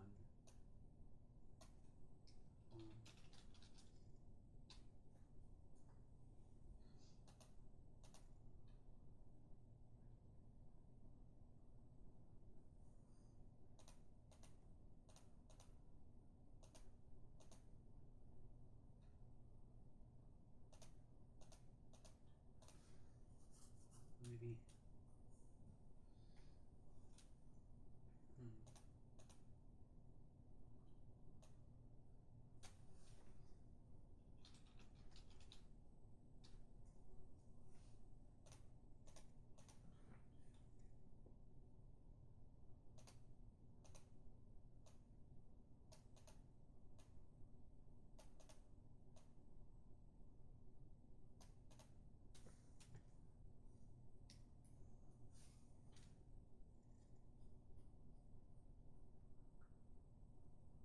Yeah, I just got a message saying that OBS disconnected, and now am I back?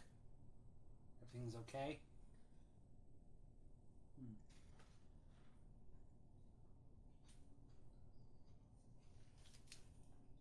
I see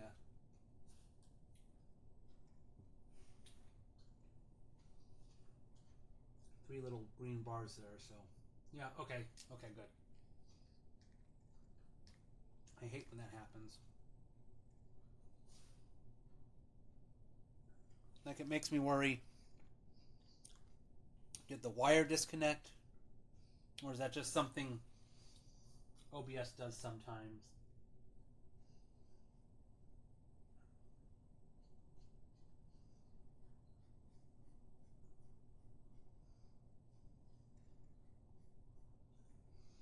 A good thing, since I have my stereo plugged in, like sometimes when I stream I have the stereo not plugged in, and so I don't hear anything on my computer, but having it plugged in I could actually hear the notice that something went wrong.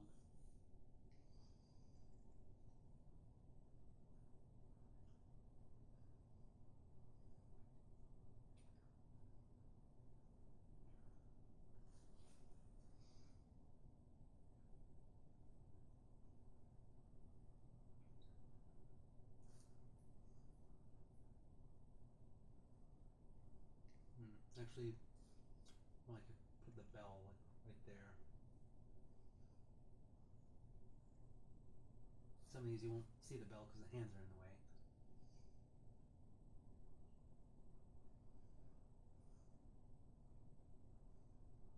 Where was I?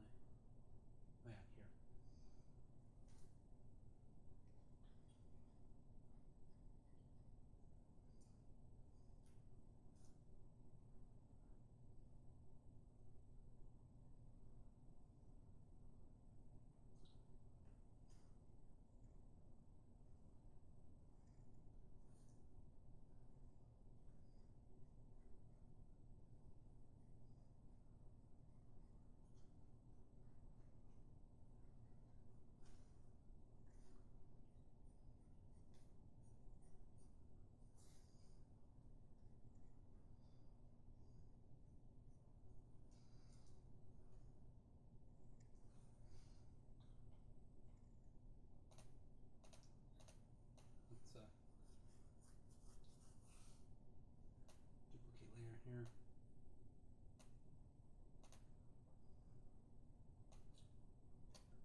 keyframe 8.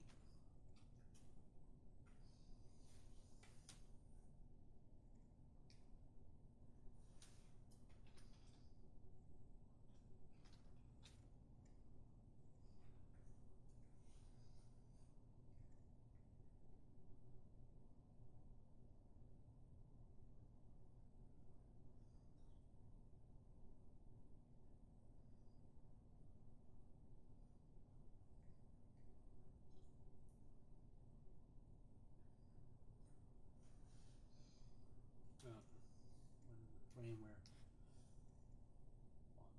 a little downward.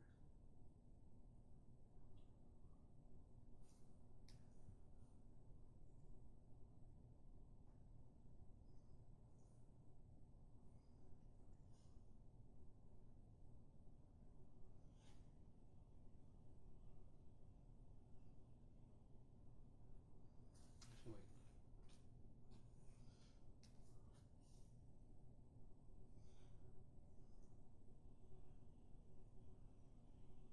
Squash and stretch a little bit.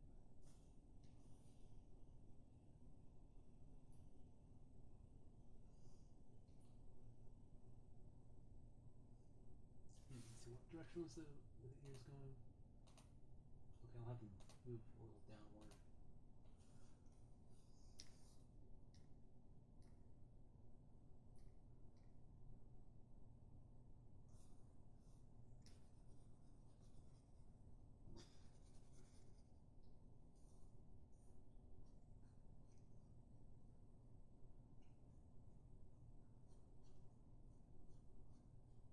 Very slightly.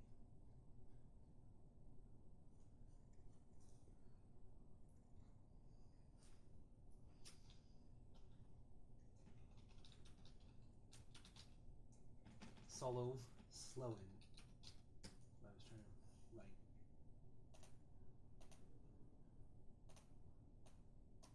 Okay, and it's while Palm is resting, that's when Baccio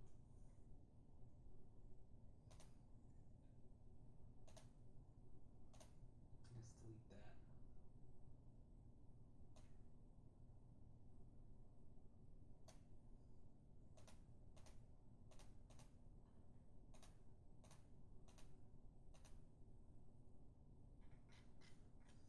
Okay, let's see.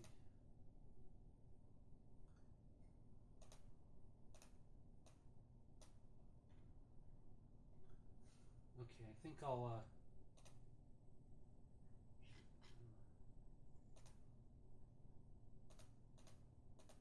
we need to fill in Baccio in some of these frames. So I guess I'll just copy and paste this Baccio.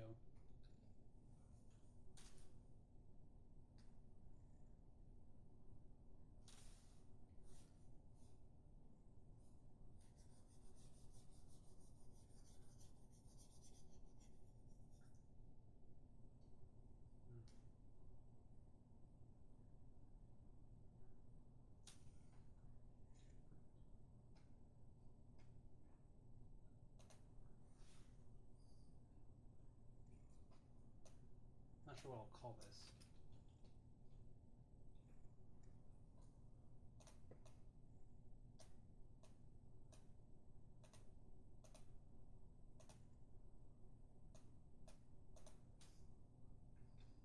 I mean, I guess I'll figure out what to do with Baccio here. While he's just watching Bomb, change her pose.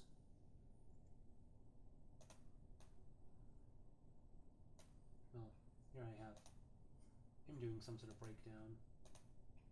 These frames I'll just copy, I guess, Bomb there.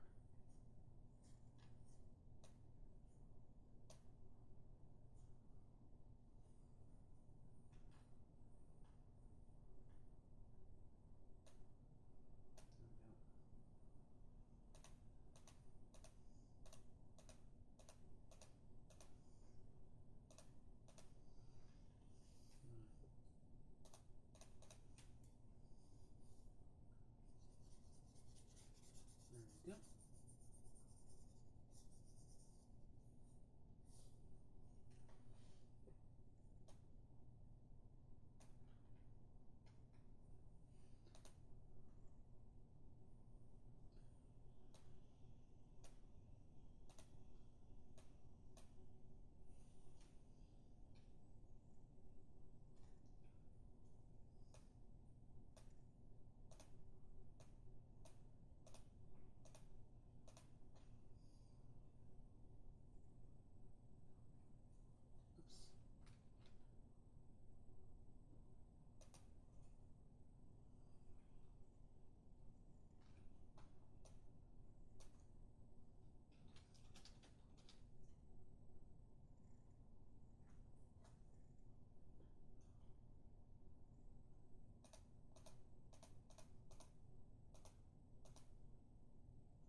got a lot of frames on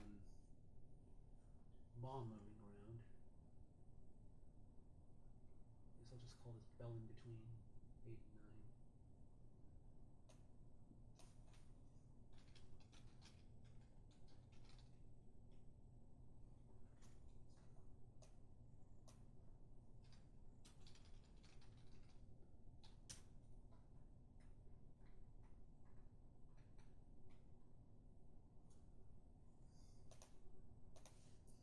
And I have, so we have a bunch of frames in the middle here where Baccio isn't really moving that much, but I'll figure those out later. Let's do the ear wiggle. Work on this piece by piece.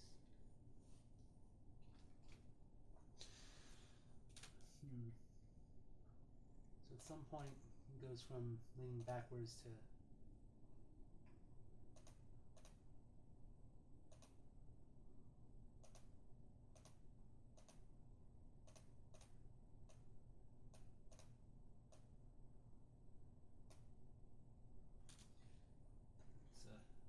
let's duplicate bomb here.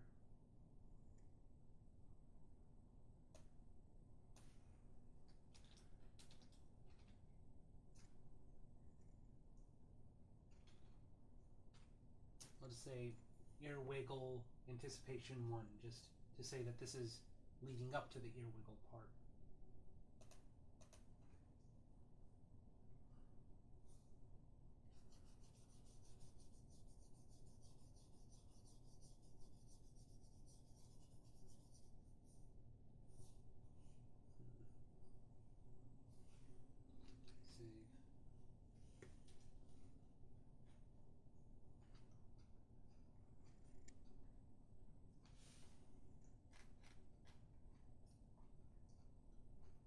Gonna take another quick break.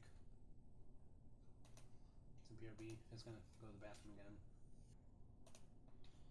Something I wanted to show off. Yeah, because I was downstairs getting the mail. This is a keychain my dad got in Puerto Rico. I mean, the thing that just fascinates me. I can't tell what the hell this is supposed to be. This little, is it a building or a helmet or something? I can't tell, but this is supposed to be the coqui, I think it's called. It's like a Puerto Rican frog. Yeah, let me bring it up on Wikipedia.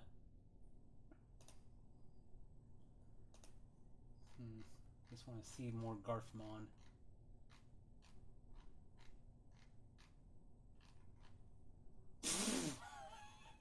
Blissfield.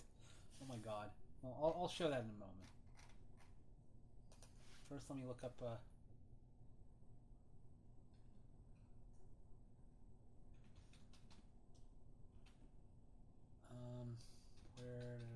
Rican frog. Hopefully, I spelled it correctly. Oh, C-O-Q-U-I. Coqui. Coqui cookie. There's a... I don't know. Oh, well, here it is.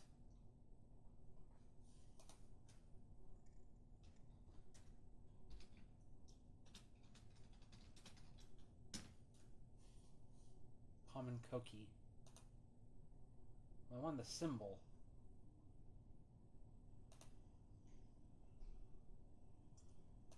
Well, anyway. Here we go.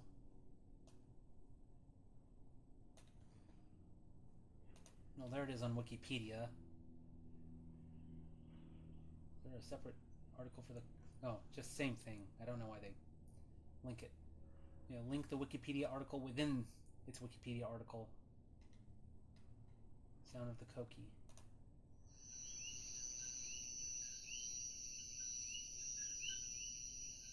You just hear birds. I was hoping you'd hear its ribbit.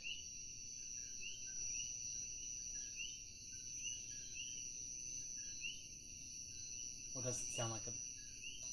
It's a little annoying that it has that loud, screechy, buzzing noise. But anyway, you can see this thing is really, really tiny next to a penny. Diet, blah, blah, blah, blah, blah. Invasive behavior. Well, let's see if they... Okay, well, here you can see they got the little symbol here. My dad got this tattooed on his one of his legs.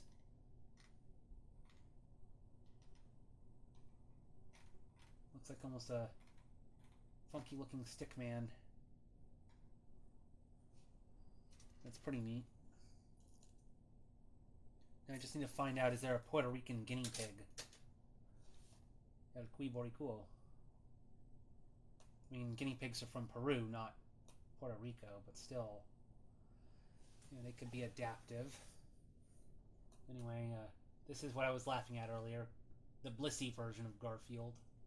And also Miltank Garfield. Like with... I don't know why John is the udder. Yeah. It produces milk by having its John nipples. Barf. That's all you need to know about this Garfmon to determine whether or not you want to be friends with it. Yeah. And then, Garfby. I'm trying to remember which Pokemon is this supposed to be. Yeah, Elekid, or Garfakid. Smoochum. Smoochfield. Like it smooches you with its hair. Garfmon top. Except, it doesn't have 3 legs, it's just 2 legs and then a tail as the quote-unquote 3rd leg. And then there's Garfrogue. Smear Garf. With John's hair on the top. Stantfield. Yeah, these are just Porygarf 2. Dawnfield. Fanfield. Kinggarf. Or Kingfield. Yeah, okay, now we got John's mom incorporated in the design here. Garfdoom. And Garfield's grandma also. Wow. And Skarmory Garfield with his whiskers as the wing. It's very interesting that whoever this artist is will just mix up different parts of Garfield to make these Garf Pokemon look more demented. Like having Garfield's little smirk thing, the yellow part of his mouth, be like, I don't know, Skarmory's neck guard or something. I mean, oh, and then there's Mantine. Yeah, like Delafield. Like just distorting Garfield's features to make really demented looking Garf Pokemon.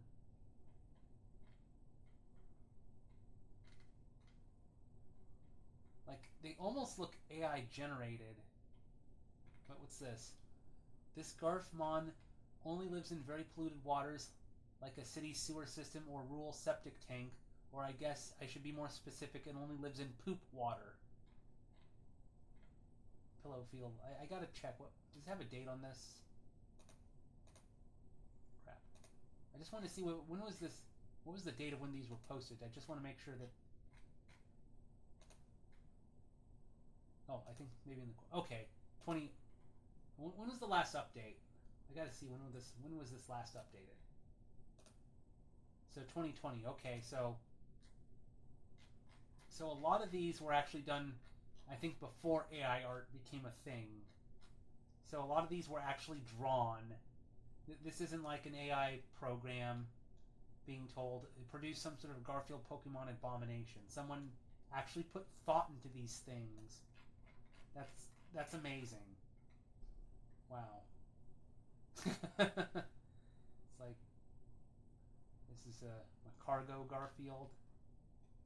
Slugfield. That's good. Having it come out of a pan of lasagna. And then Ursafield. for some reason having a Family Circus comic appear on its body.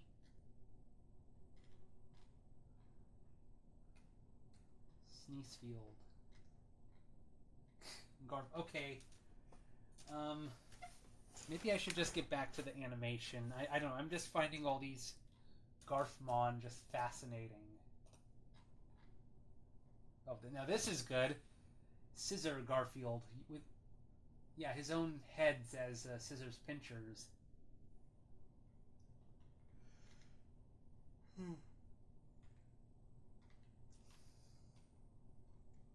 Yeah, Granbull Garfield.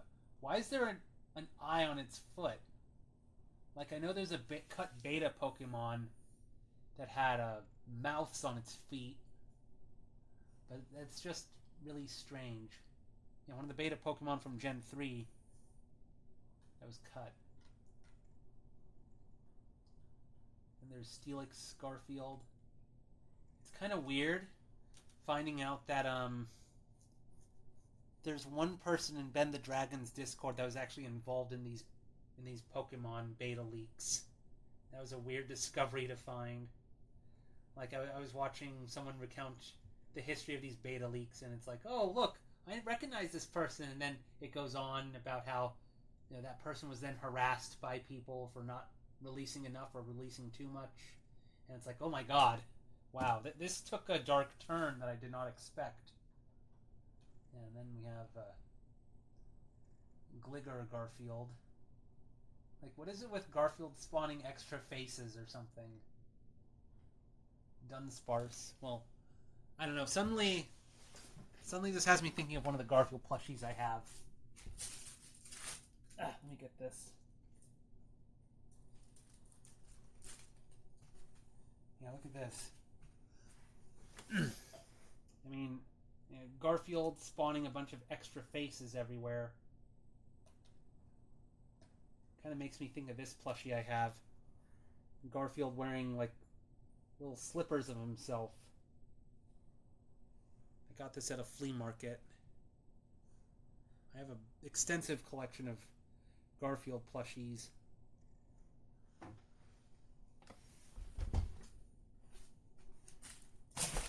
It's like Garfield is wearing his own merchandise on him. Let's see. Is there any other Garfs around here I want to show off? Oh, whatever. Let's just get back to drawing. Well, I hope I didn't ruin your appetite, Wax Badger.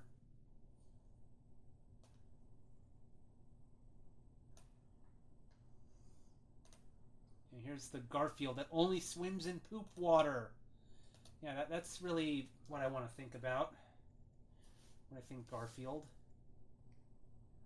A Garfield that, I don't know, swims in unsanitary locations.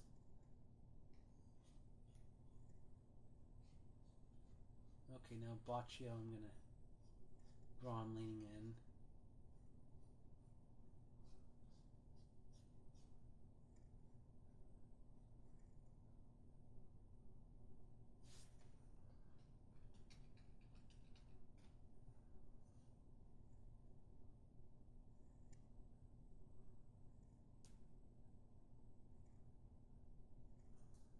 You have to impress his girlfriend by wiggling his ears Dumbo style. Or Dopey style. If, yeah.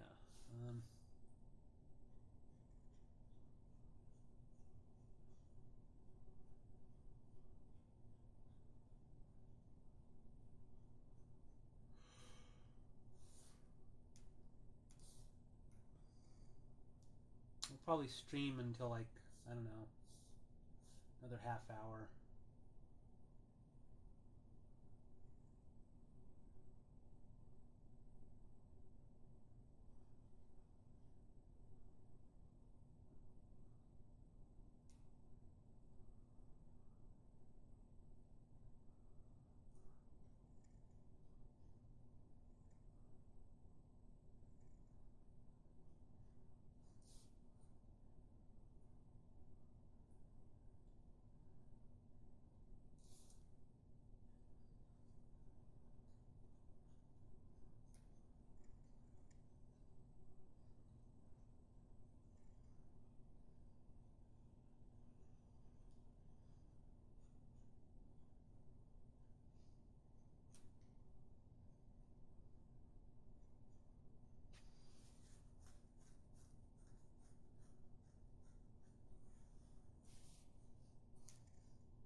crappy looking, but oh well. Yeah, Clark Gable style, really.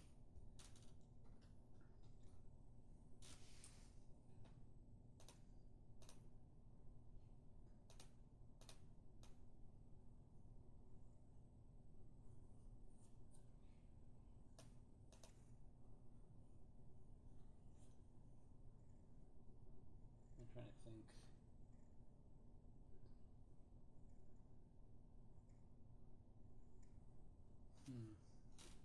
Trying to think, like, well, let me. Does Clark Gable start wiggling his ears right when he moves down? Okay, I just want to.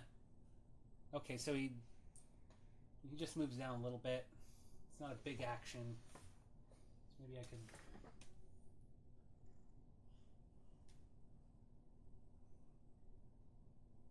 Oops.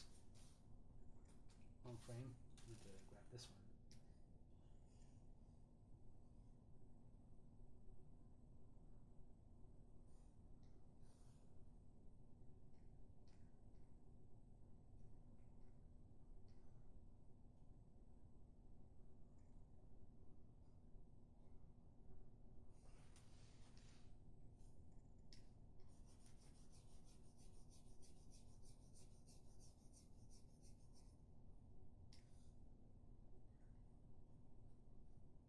In between.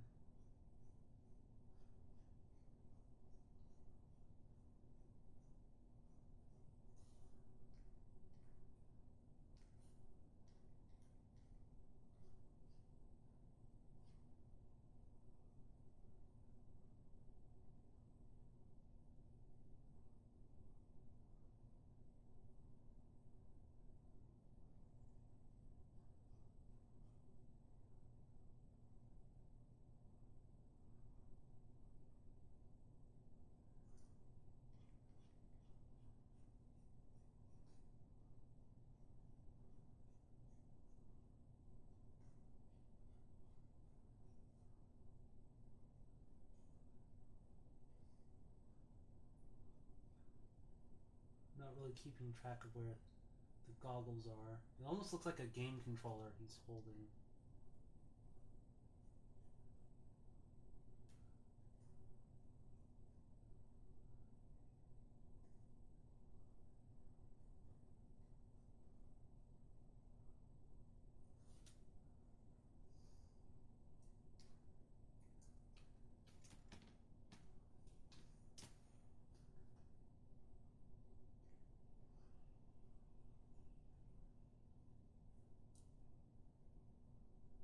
Okay.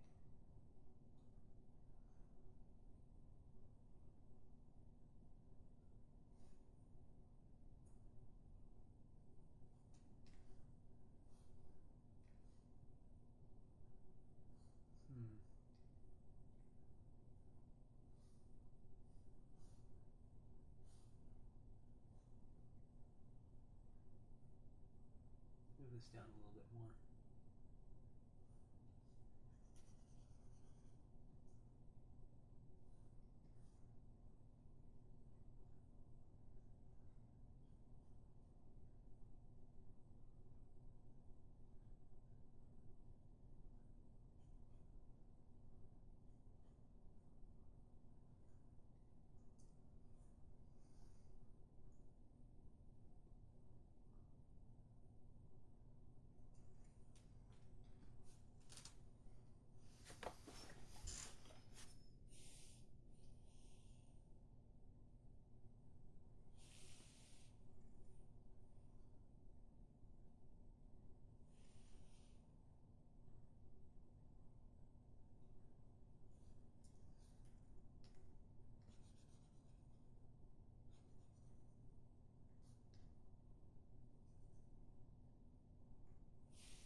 moves up, moves down.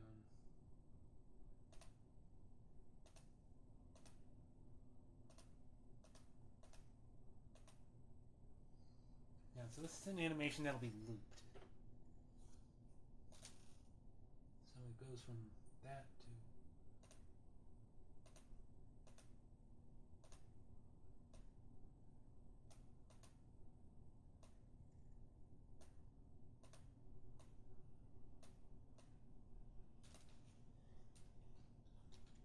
Yeah, earwig. Wig short for wiggle.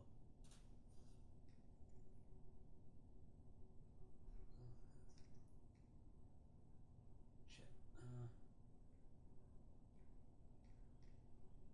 Let's just have the original there just in case.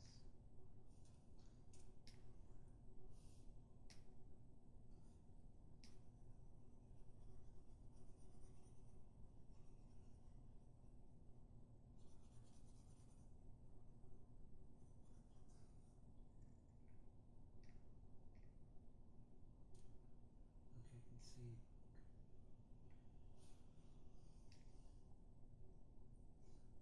Let me just look at Clark Gable again, or actually wait.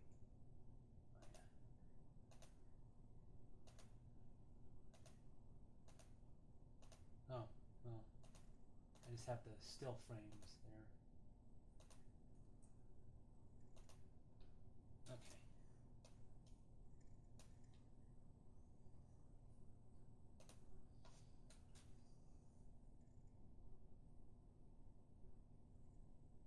Maybe I'll have it curving like it's a, almost like it's a bat wing.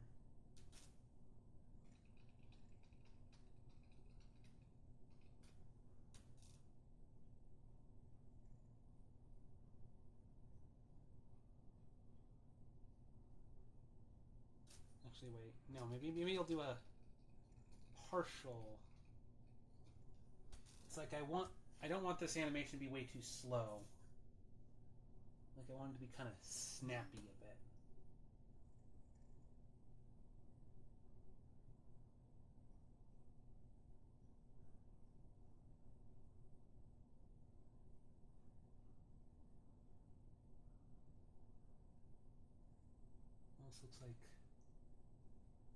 Almost looks like Baccio has rabbit ears himself.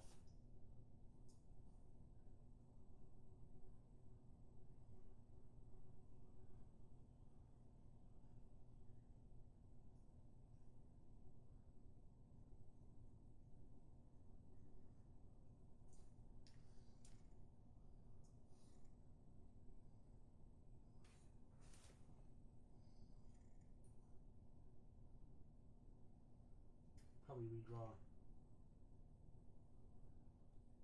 how this looks.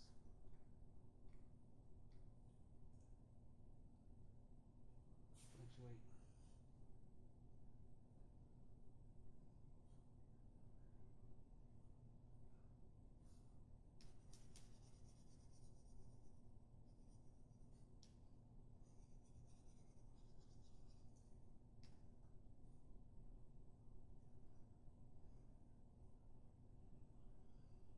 There. It's almost like puppy dog ears.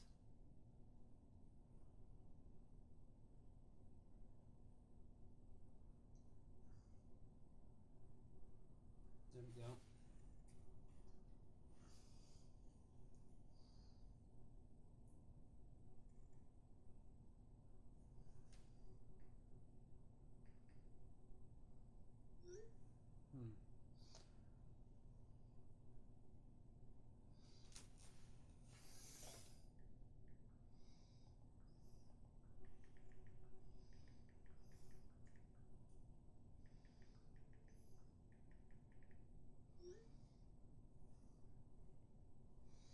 I was talking to my... Just a friend mentioned the availability of Switch 2s. This would be Game 11.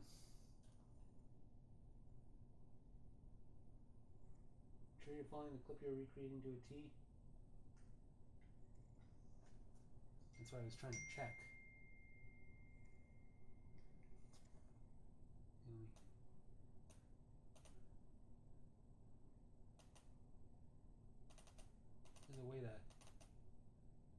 there's a way to step through this frame by frame or slow it down. Like, oh, there isn't a way. Like how to... Okay, there we go. That's what Clark Gabriel's ears looks like when they're closed. Well, quote-unquote closed. You know, it's kind of like folding them in a bit.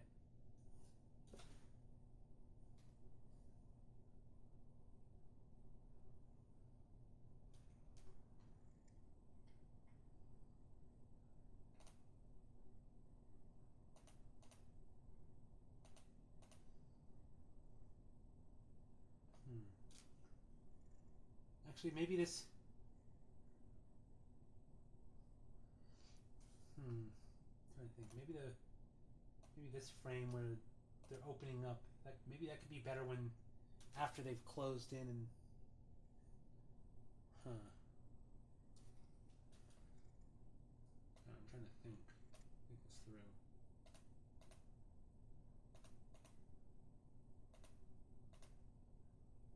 Like, I'm almost thinking about this like it's a pair of wings opening.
It's like the ears are kind of like almost like wings flapping. That's what I'm trying to do.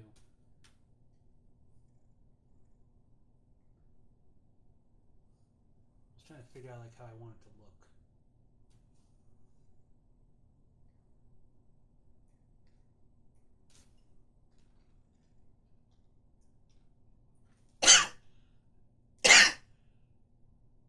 Excuse me.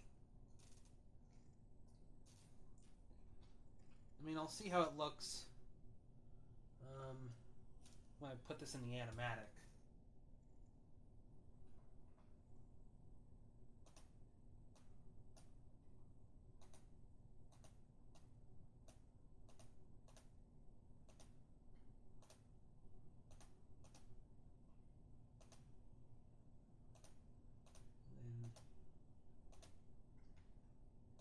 And maybe during the ear animation or something, that's when Bomb like opens her eyes and sees what Baccio is doing.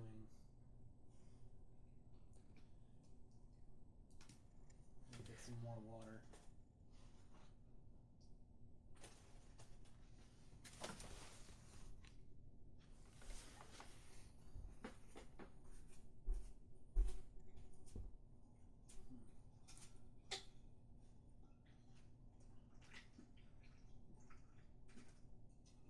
Why do I have my door closed? No one else is in the house. I can be as loud as I want and no one will complain.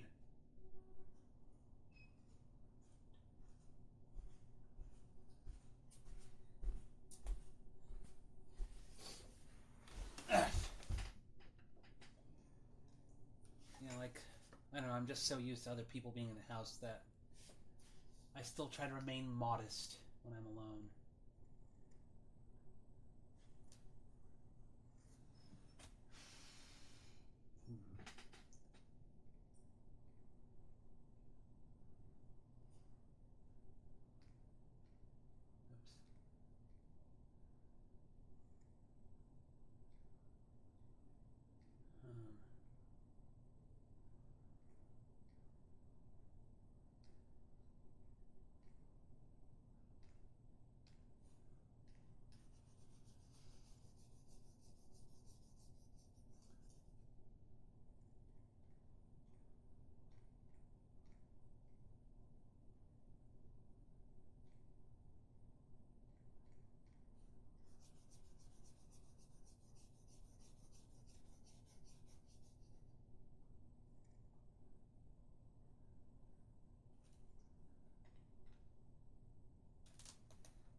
also move her arms down a bit. So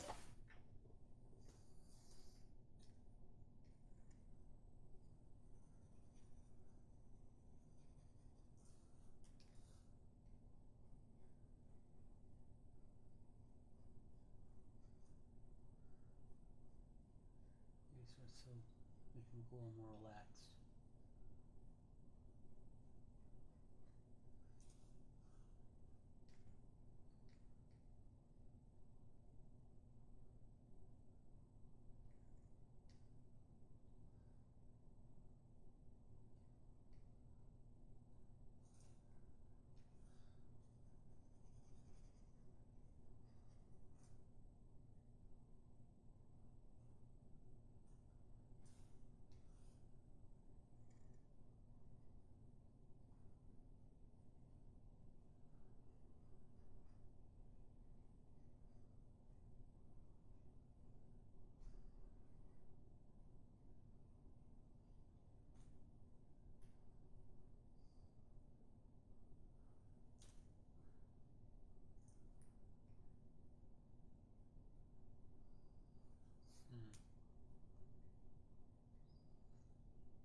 Let's have her, this frame move up a little bit, because she's eventually going to pop up.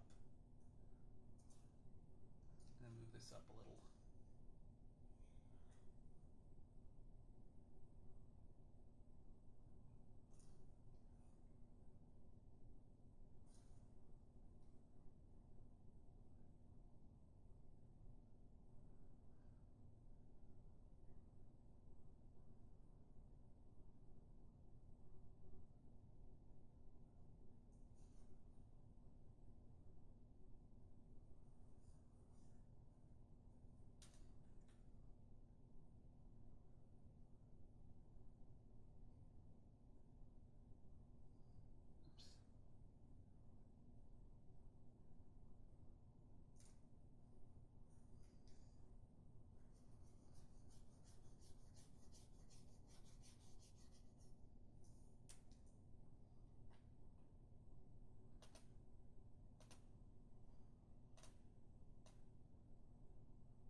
Yeah, she'll.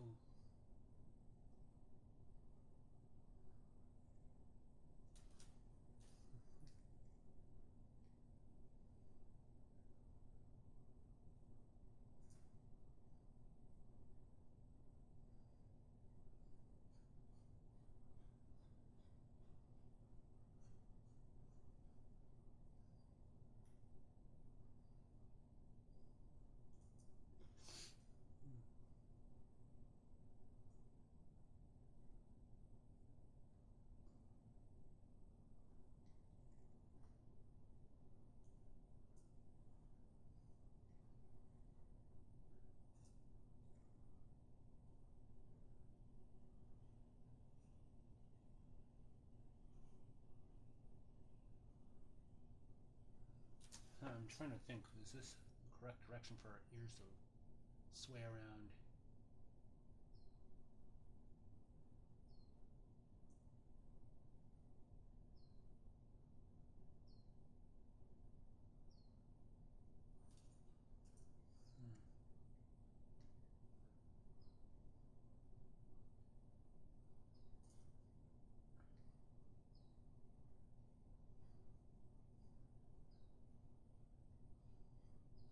Looks almost like she's praying or something.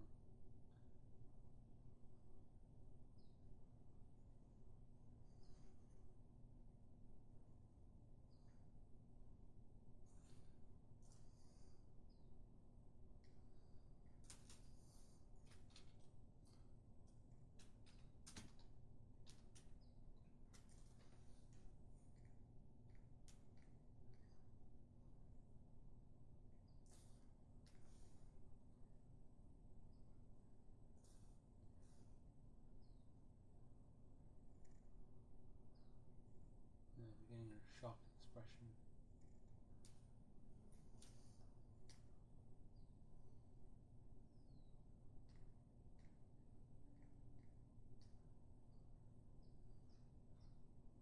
Kind of a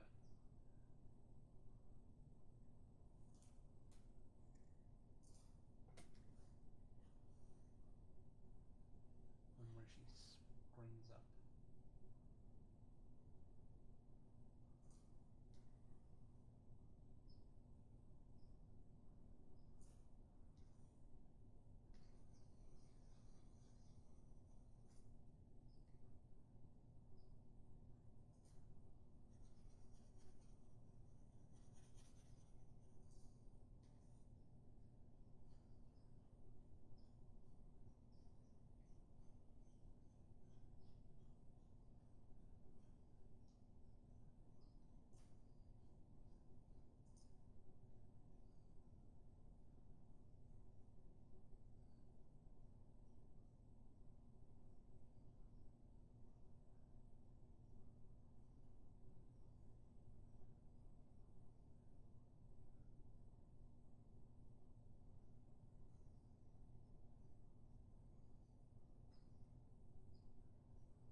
Let's move a little higher.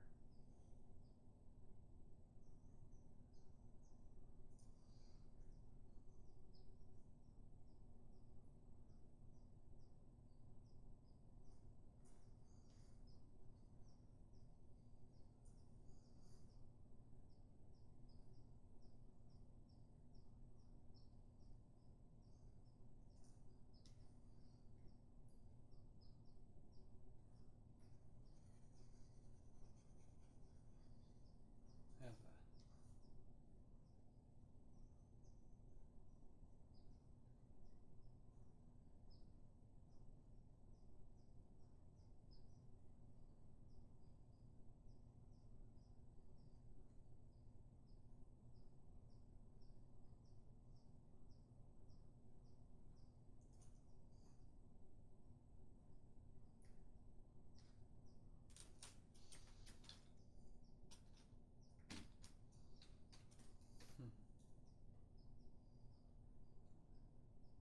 I don't know, I'm having her move her body around a bit more.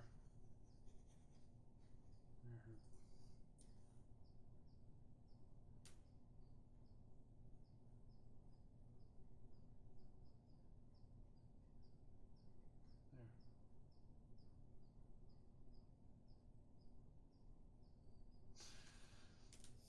There.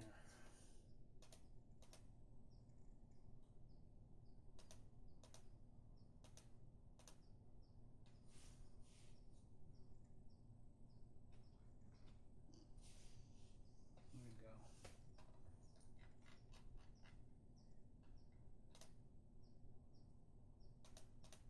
This triangle thing.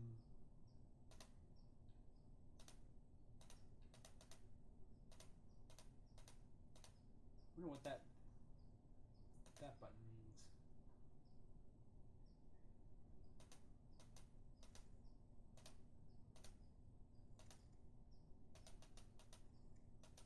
I guess lets you see underneath.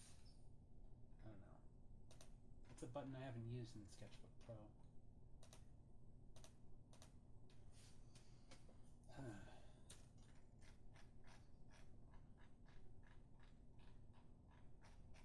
I think I'll put these in the animatic just to see how this looks so far. This is keyframe 12, I think. Yeah. It might be a bit difficult lining up some of these frames.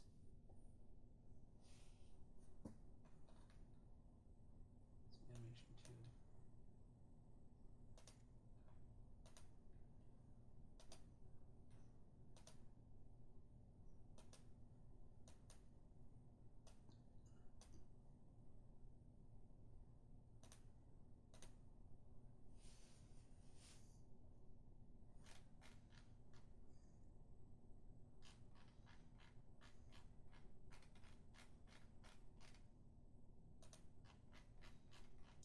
did I leave off?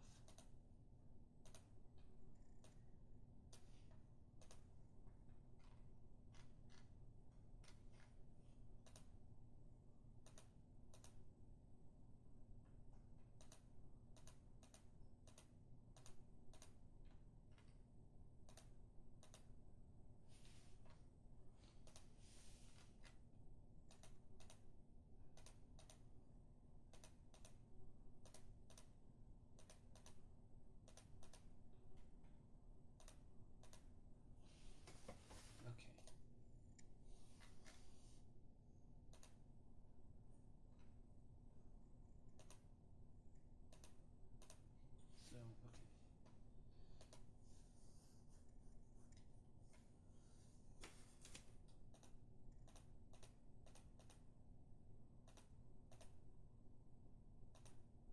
So, okay. So bell grab.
Okay, so it looks like I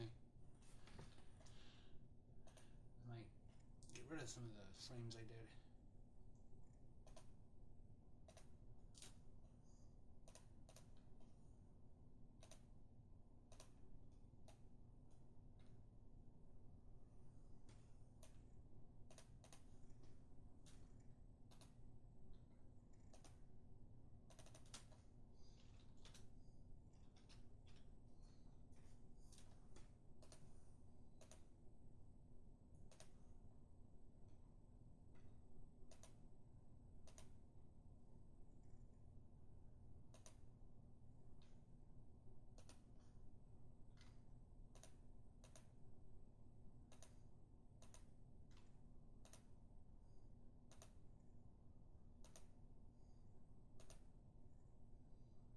Okay, looks like I might.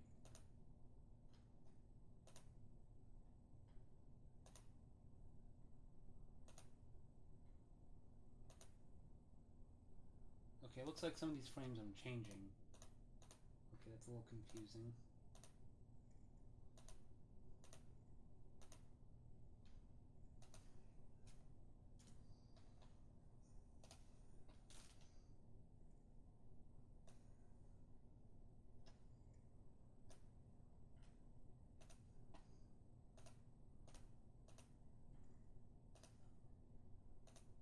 Shit. Yeah, my friend just messaged me and it surprised me. Am I getting the bundle or just the console itself?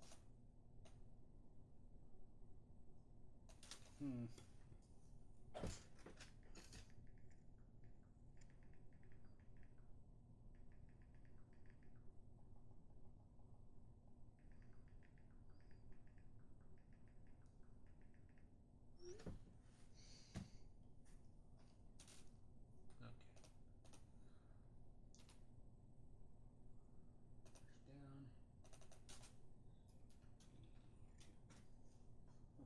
Wait, there's already a breakdown too? Well, I guess I might as well just get rid of those.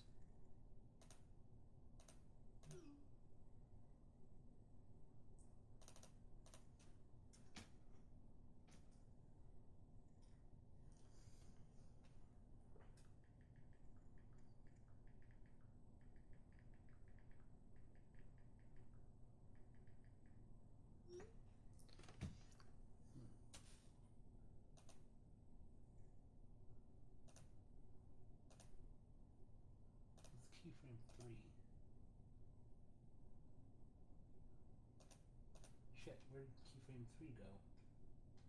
Or is this going to be keyframe 3? Okay, now it looks like I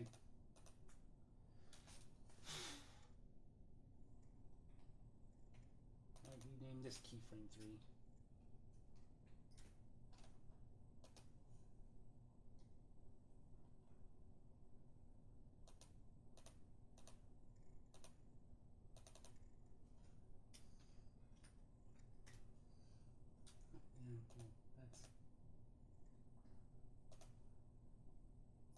Yeah, I forgot I redrew a lot of these frames. So I'm probably not going to use this frame anymore.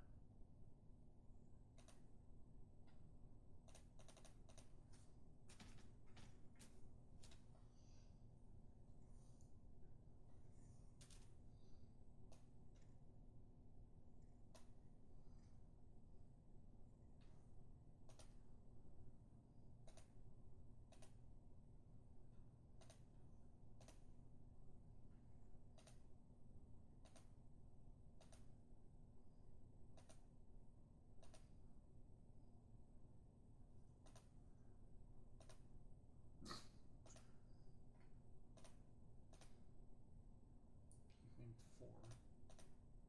Well, is keyframe 4 the same, just to make sure? Yes.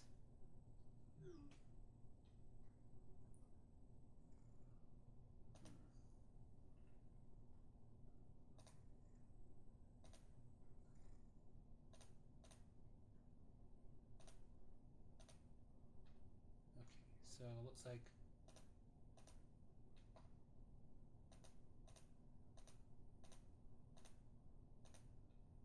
a lot of those frames I'm just going to have to do.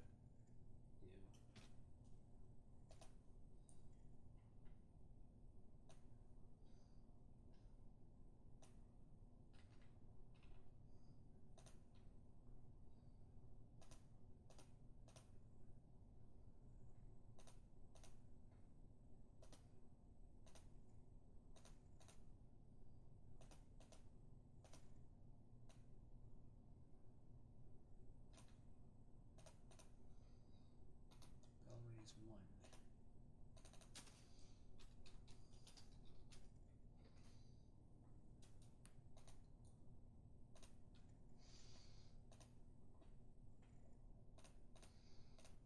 I'll raise 2.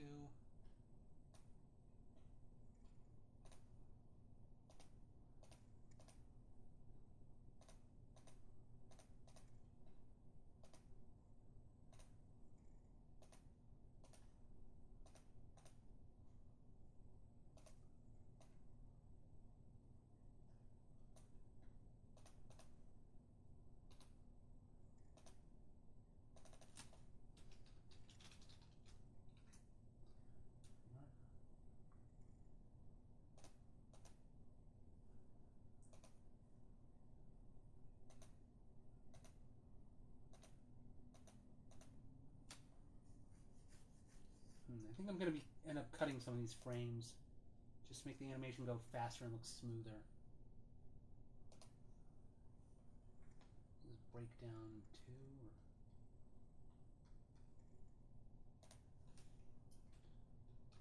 Breakdown 2 or this breakdown 3? Oh, breakdown 3.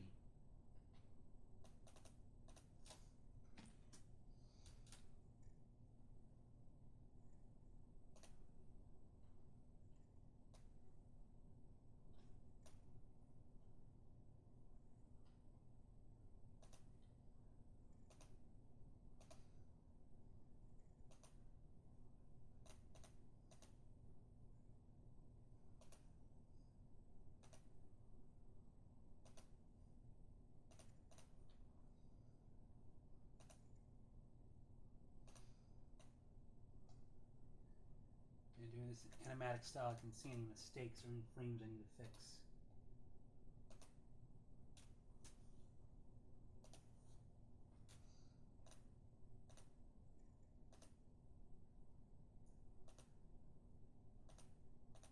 Always 3.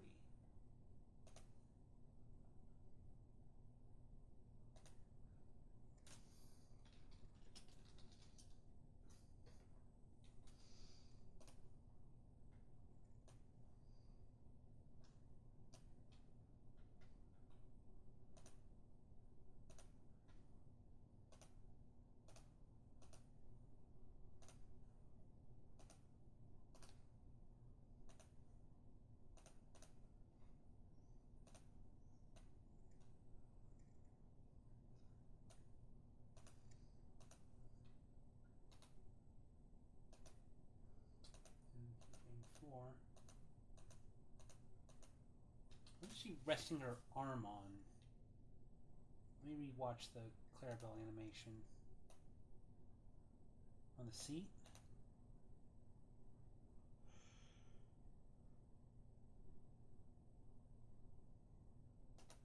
Okay, I just realized if you look at Clarabelle's hand there.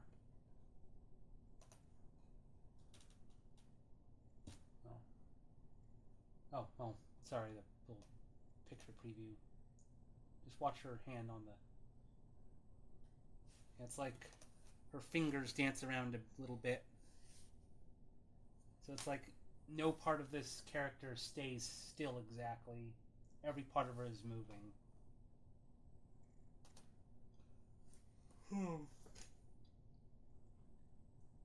So she does rest her hand on the bench, but it's like she's letting her fingers dance while she's shaking the bell.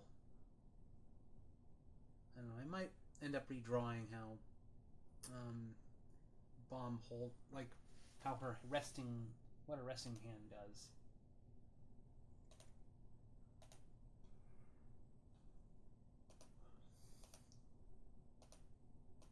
Oh, it's like I redrew this. Well, I don't know if this is key. This is frame 23 anymore, just because.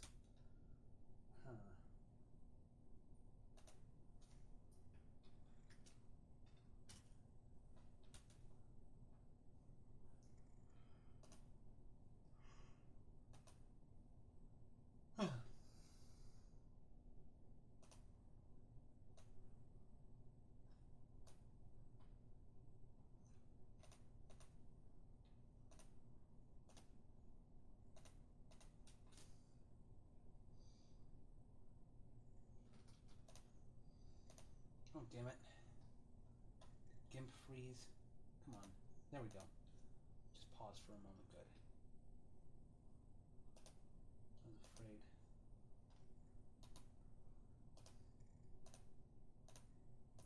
Get rid of that.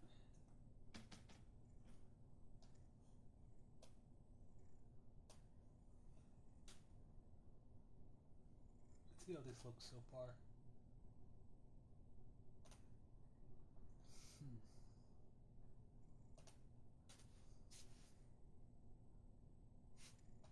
Okay, that was weird.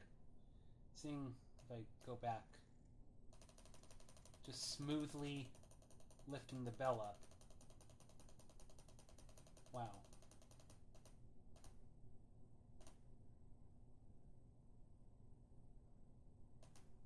That was bizarre. I didn't realize how smooth that would look. Like, I'm afraid this is going to look crappy or something, and then it's like, actually, no, it looks kind of okay. Like, again, I still want to do some real-life reference where I act this scene out on camera and see how I do it, and then basically draw that. But still, what I have so far isn't too bad. Okay, so...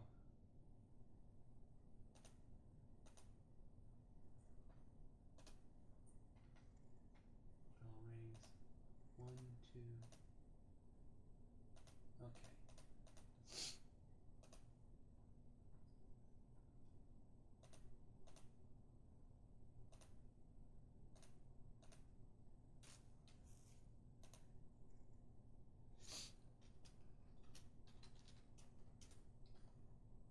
Oh, well, there's already a layer called bell raise. Oh, right there. And then what? Bell raise 5, okay. Because keyframe 4 I consider bell raise frame 4, and yeah. I want these layers to match what I have in my animation, just so I know what frame I'm on.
5.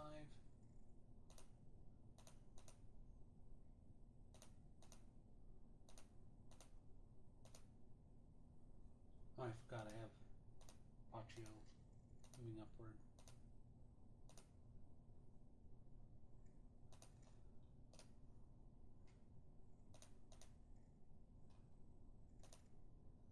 Just in case.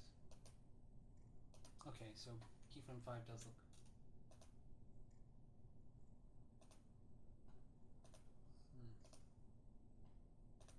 Let's call this arm down. What is this called? Bell in between 1.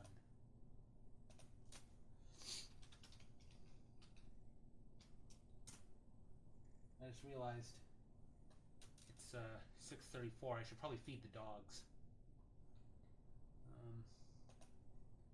I don't think Scamp ate his food this morning, but the dogs can be really weird when they want to eat. I just leave food out and, they'll eat when they're hungry. I should probably also let them out again, just in case.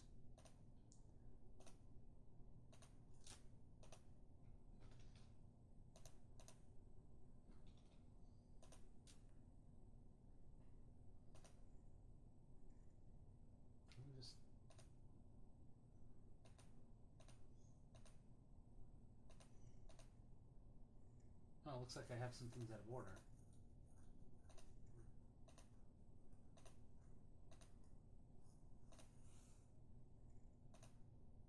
Or is it out of order? Okay, that bell in between 4 is when she puts it back. Okay, that's where I was confused.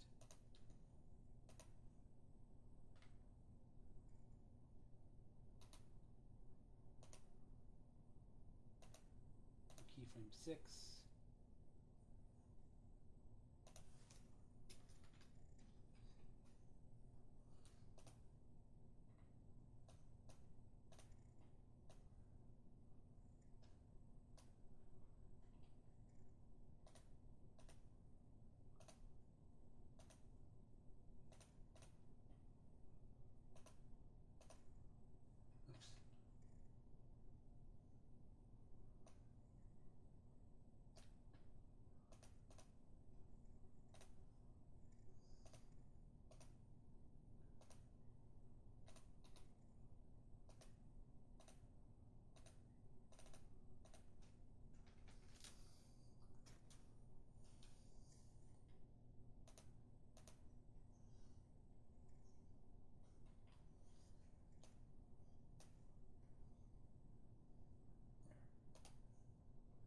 Now, 3.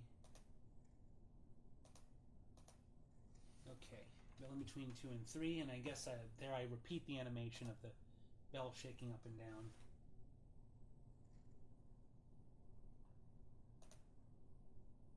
I'm not sure which frame. Do I go back to keyframe 5? I guess maybe I go back to keyframe 5 or something. Again, I might end up removing some frames in case I think the bell shake is too slow to make it look snappier. Let's do bell in between 2.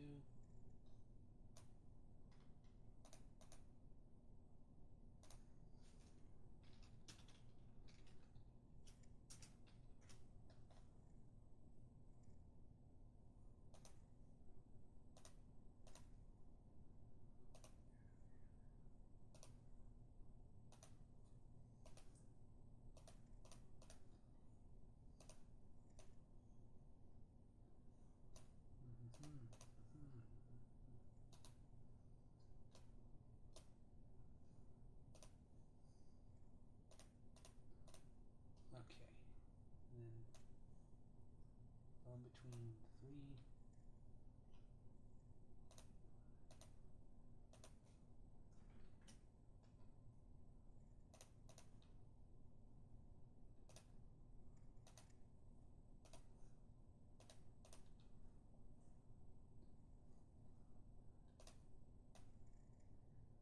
Be a bit confusing when you still see the layer underneath. That's why I have to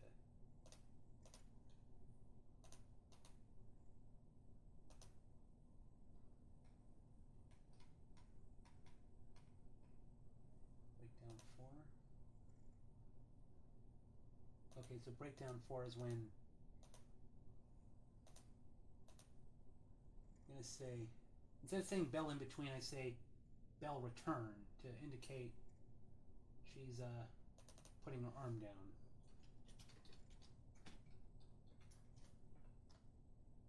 That way there's no confusion on what this is supposed to be.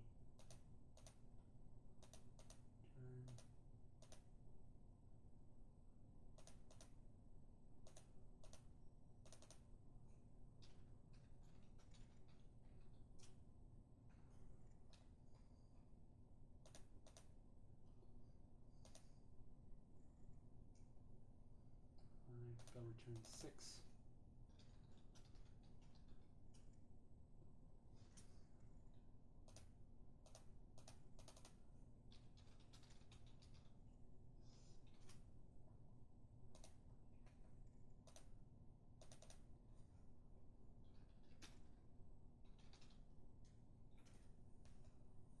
There we go. Some of these frames look a little goofy. I've got her cheeks there.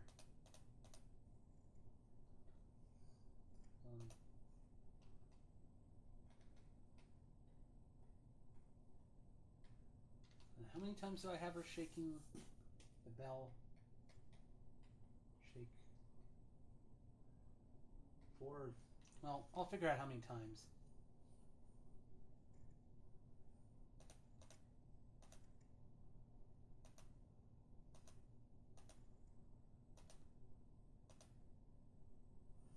Okay, so this will say keyframe 5 repeat. Or something like that.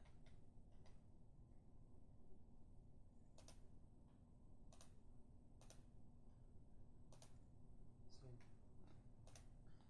let's see. 1, 2, 3. So 4 times. And then she pulls it back.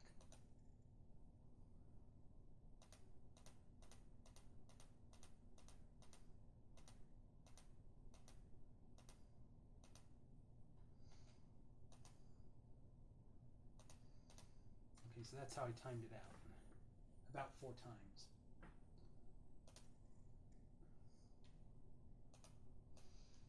Let me just do something really quick here. Turn this into Sketchbook Pro.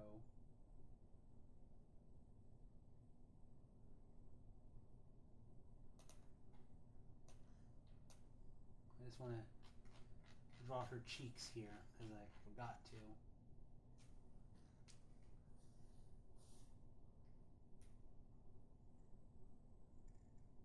I'm sure this is not, this head size is not consistent with how frame 1 looks.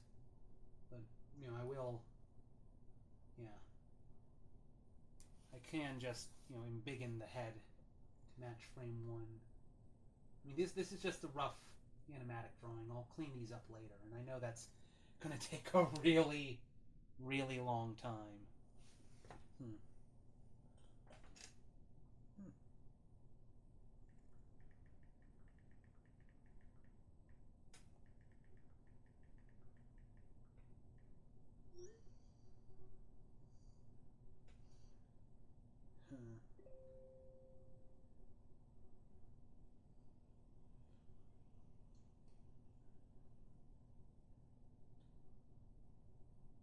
What's this? How to organize in the furry fandom. Well, how can I organize, you know, the furry fandom in a political protest when I can't even organize my room? I don't know. Bit of a paradox there. Okay.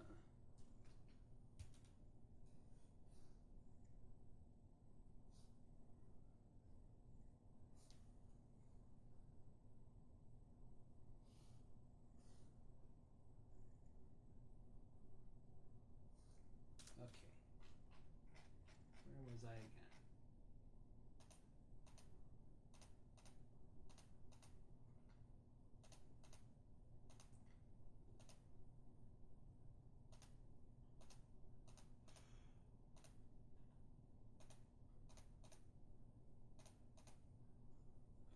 eventually,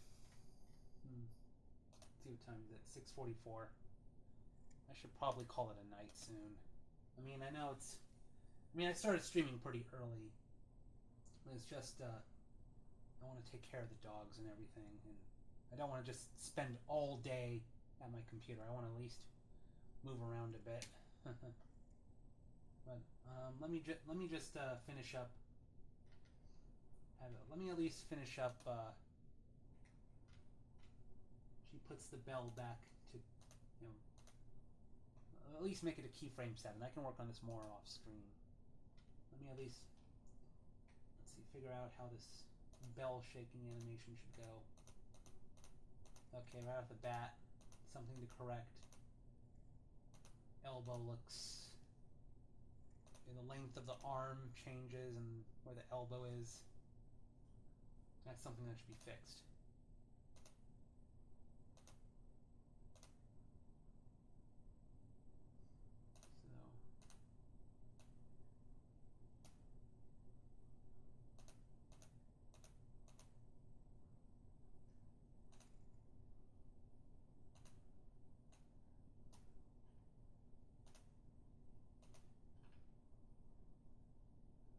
Okay.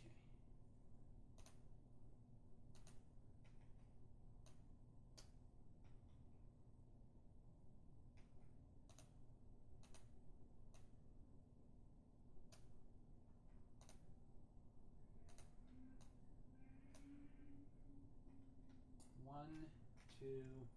How about just 3? Let's see how 3 looks.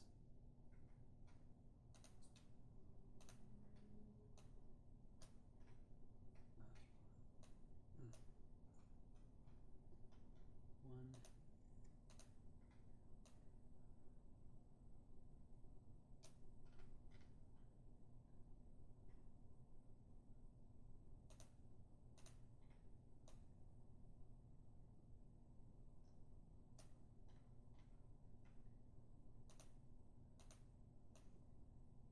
Between dos.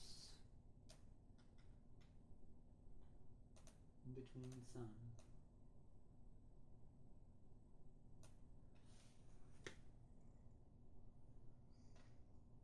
Let's say, let's do the return frames. So 1, 2, 3. I mean, I'll watch the animatic over and decide if I want to have the 4th one. I might end up, again, removing some frames or something if I think this animation is not snappy enough or goes too slowly.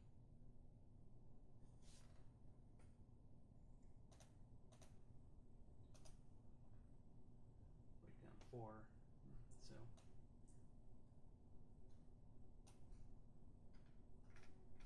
okay.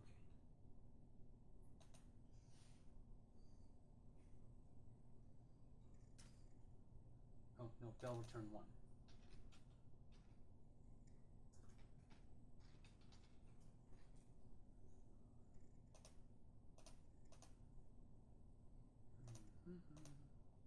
Ding-a-ling-a-ling, you can ring my bell.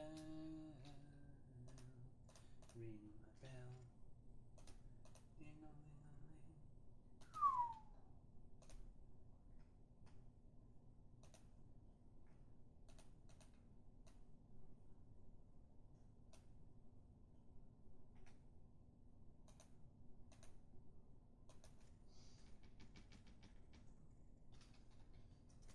Dos.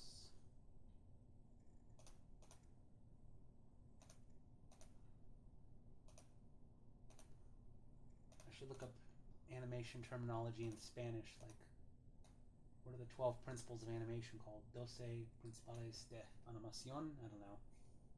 I was just guessing there.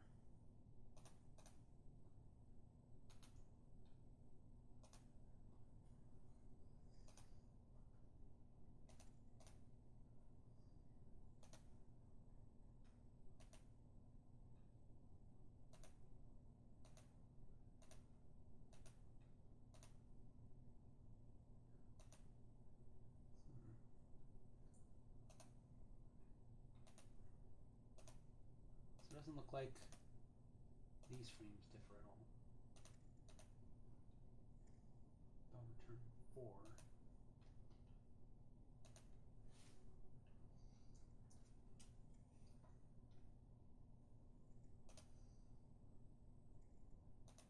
Oh, and then keyframe 7 right there. Oh. Wow.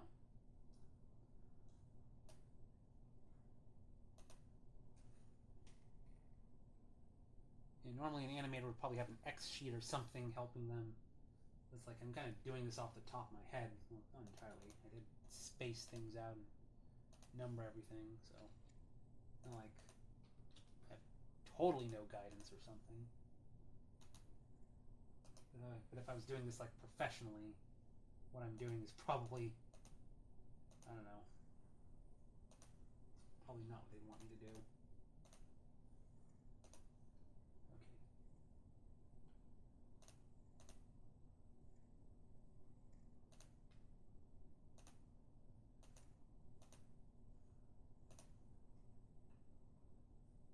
Okay, let's redo keyframe 7. Oops. God damn it.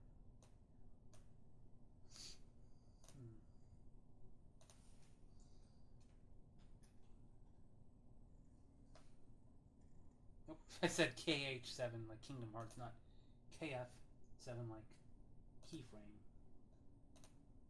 Oh.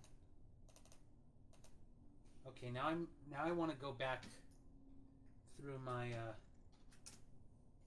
all my frames and make sure they're abbreviated KF and not KH. Just to make sure I didn't screw things up. Not that it's a major. Okay, there.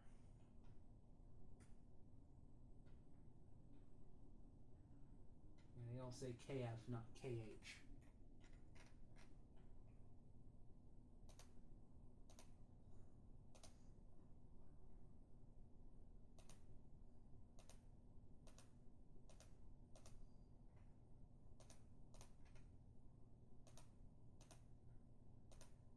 I guess I'll stop at keyframe 8.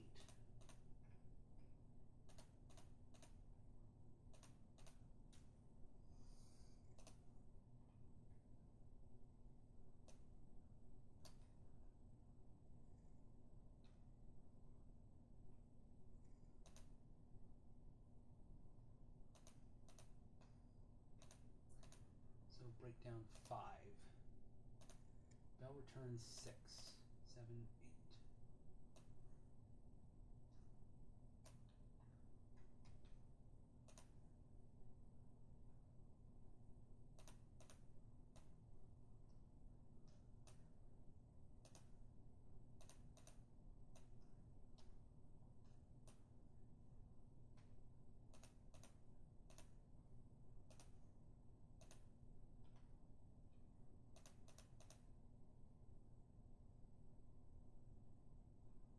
Okay.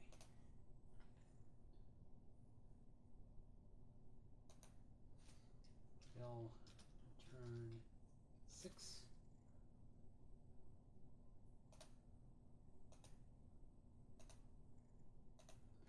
Bell return 7.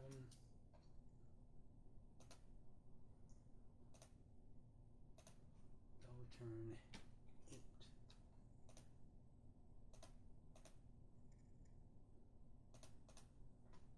Again.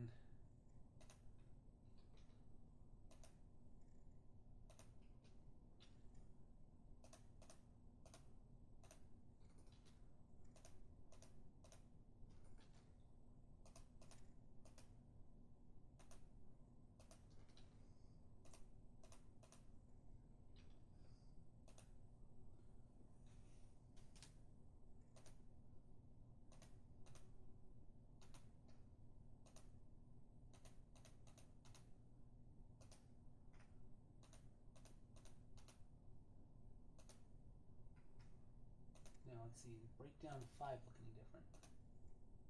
Yes, it does. So let's redo breakdown 5.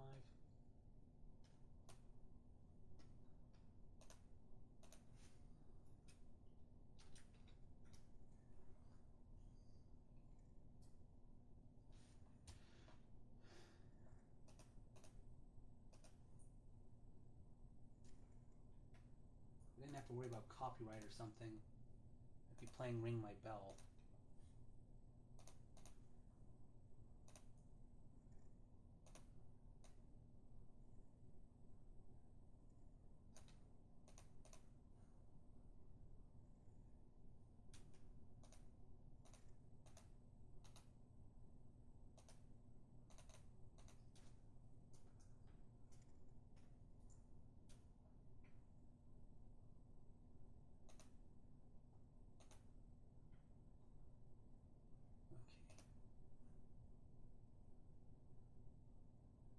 Okay, we have a bunch of frames until keyframe 8. Well, let's just see how does keyframe 8 look.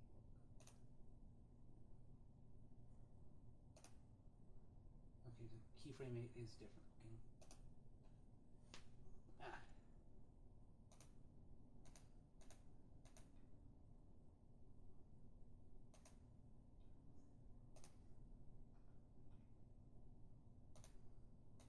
Blaze 1.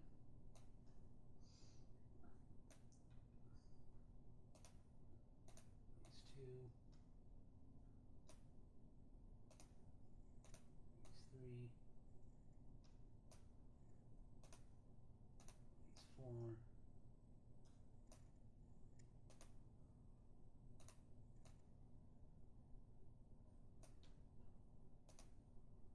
And the re-and-done keyframe 8.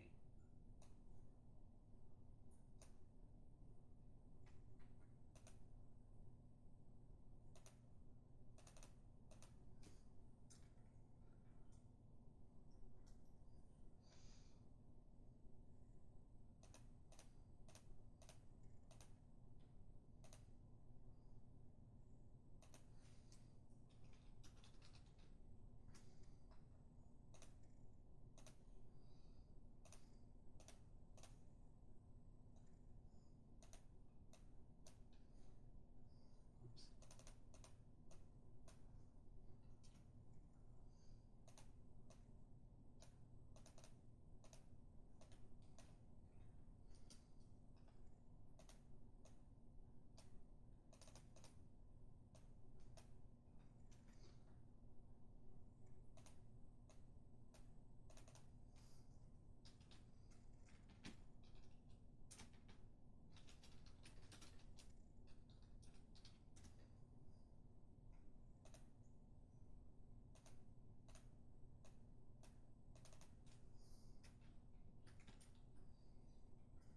There we go.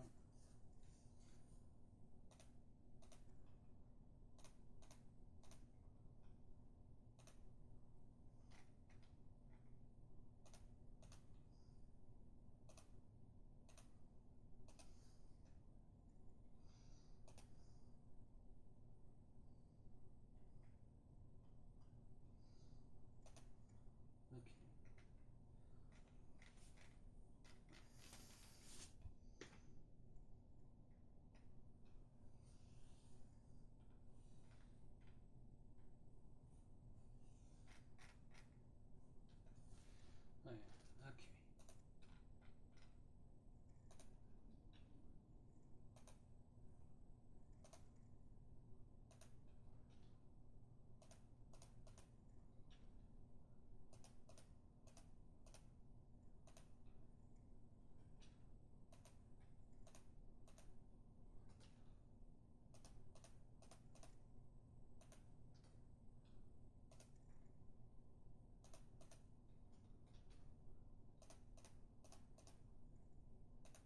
There we go.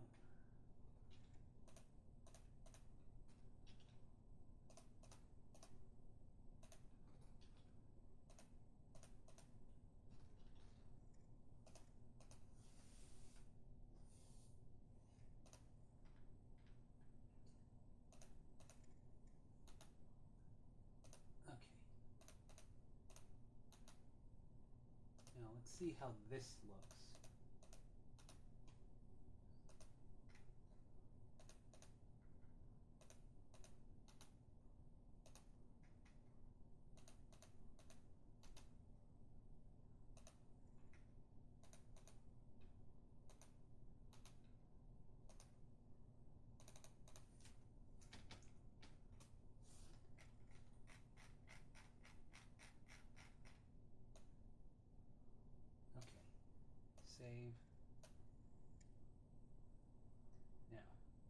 does this look?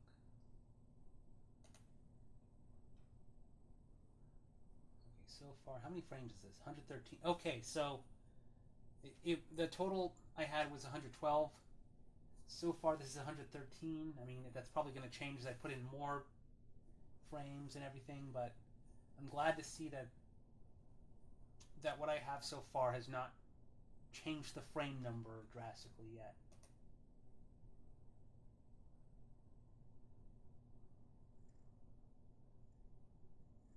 Yeah. Okay, if I go back to, like, can I rewind this at all? Like, the shaking is pretty smooth. Doing it 3 times doesn't look too bad.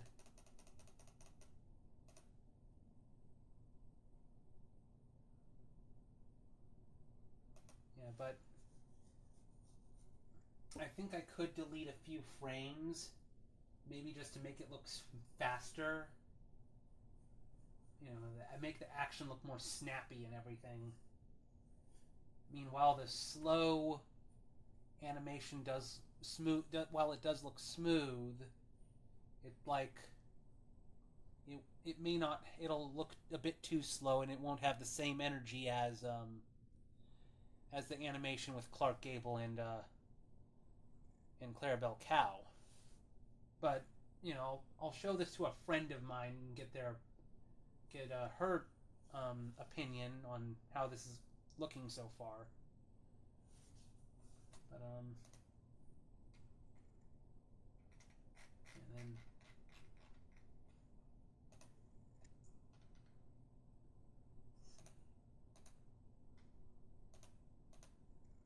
so this would be the next frame I go to.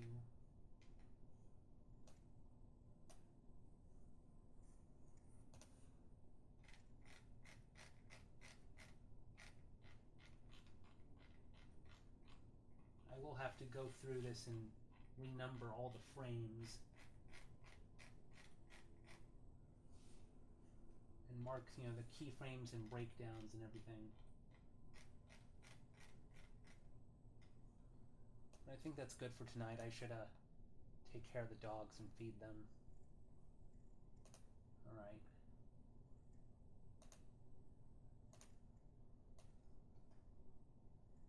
Oh, there we go. Yeah. I think I'll call it a night.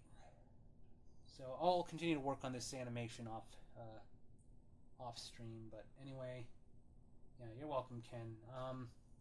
I don't know when I'll next stream. I have a friend that wants to come over this weekend, although, but he'll bring sculpting supplies with him, and I proposed to him, like, what if I sculpted on Twitch? But I'd have my friend off camera because he's a little camera shy. He'd kind of just like to keep his privacy, but I don't know. Maybe see the process that went behind making, you know, this little friend here. Although it's not going to be this sort of puppet. It'll be more. What he wanted to do is like a marionette or something. Not like a hand puppet like this.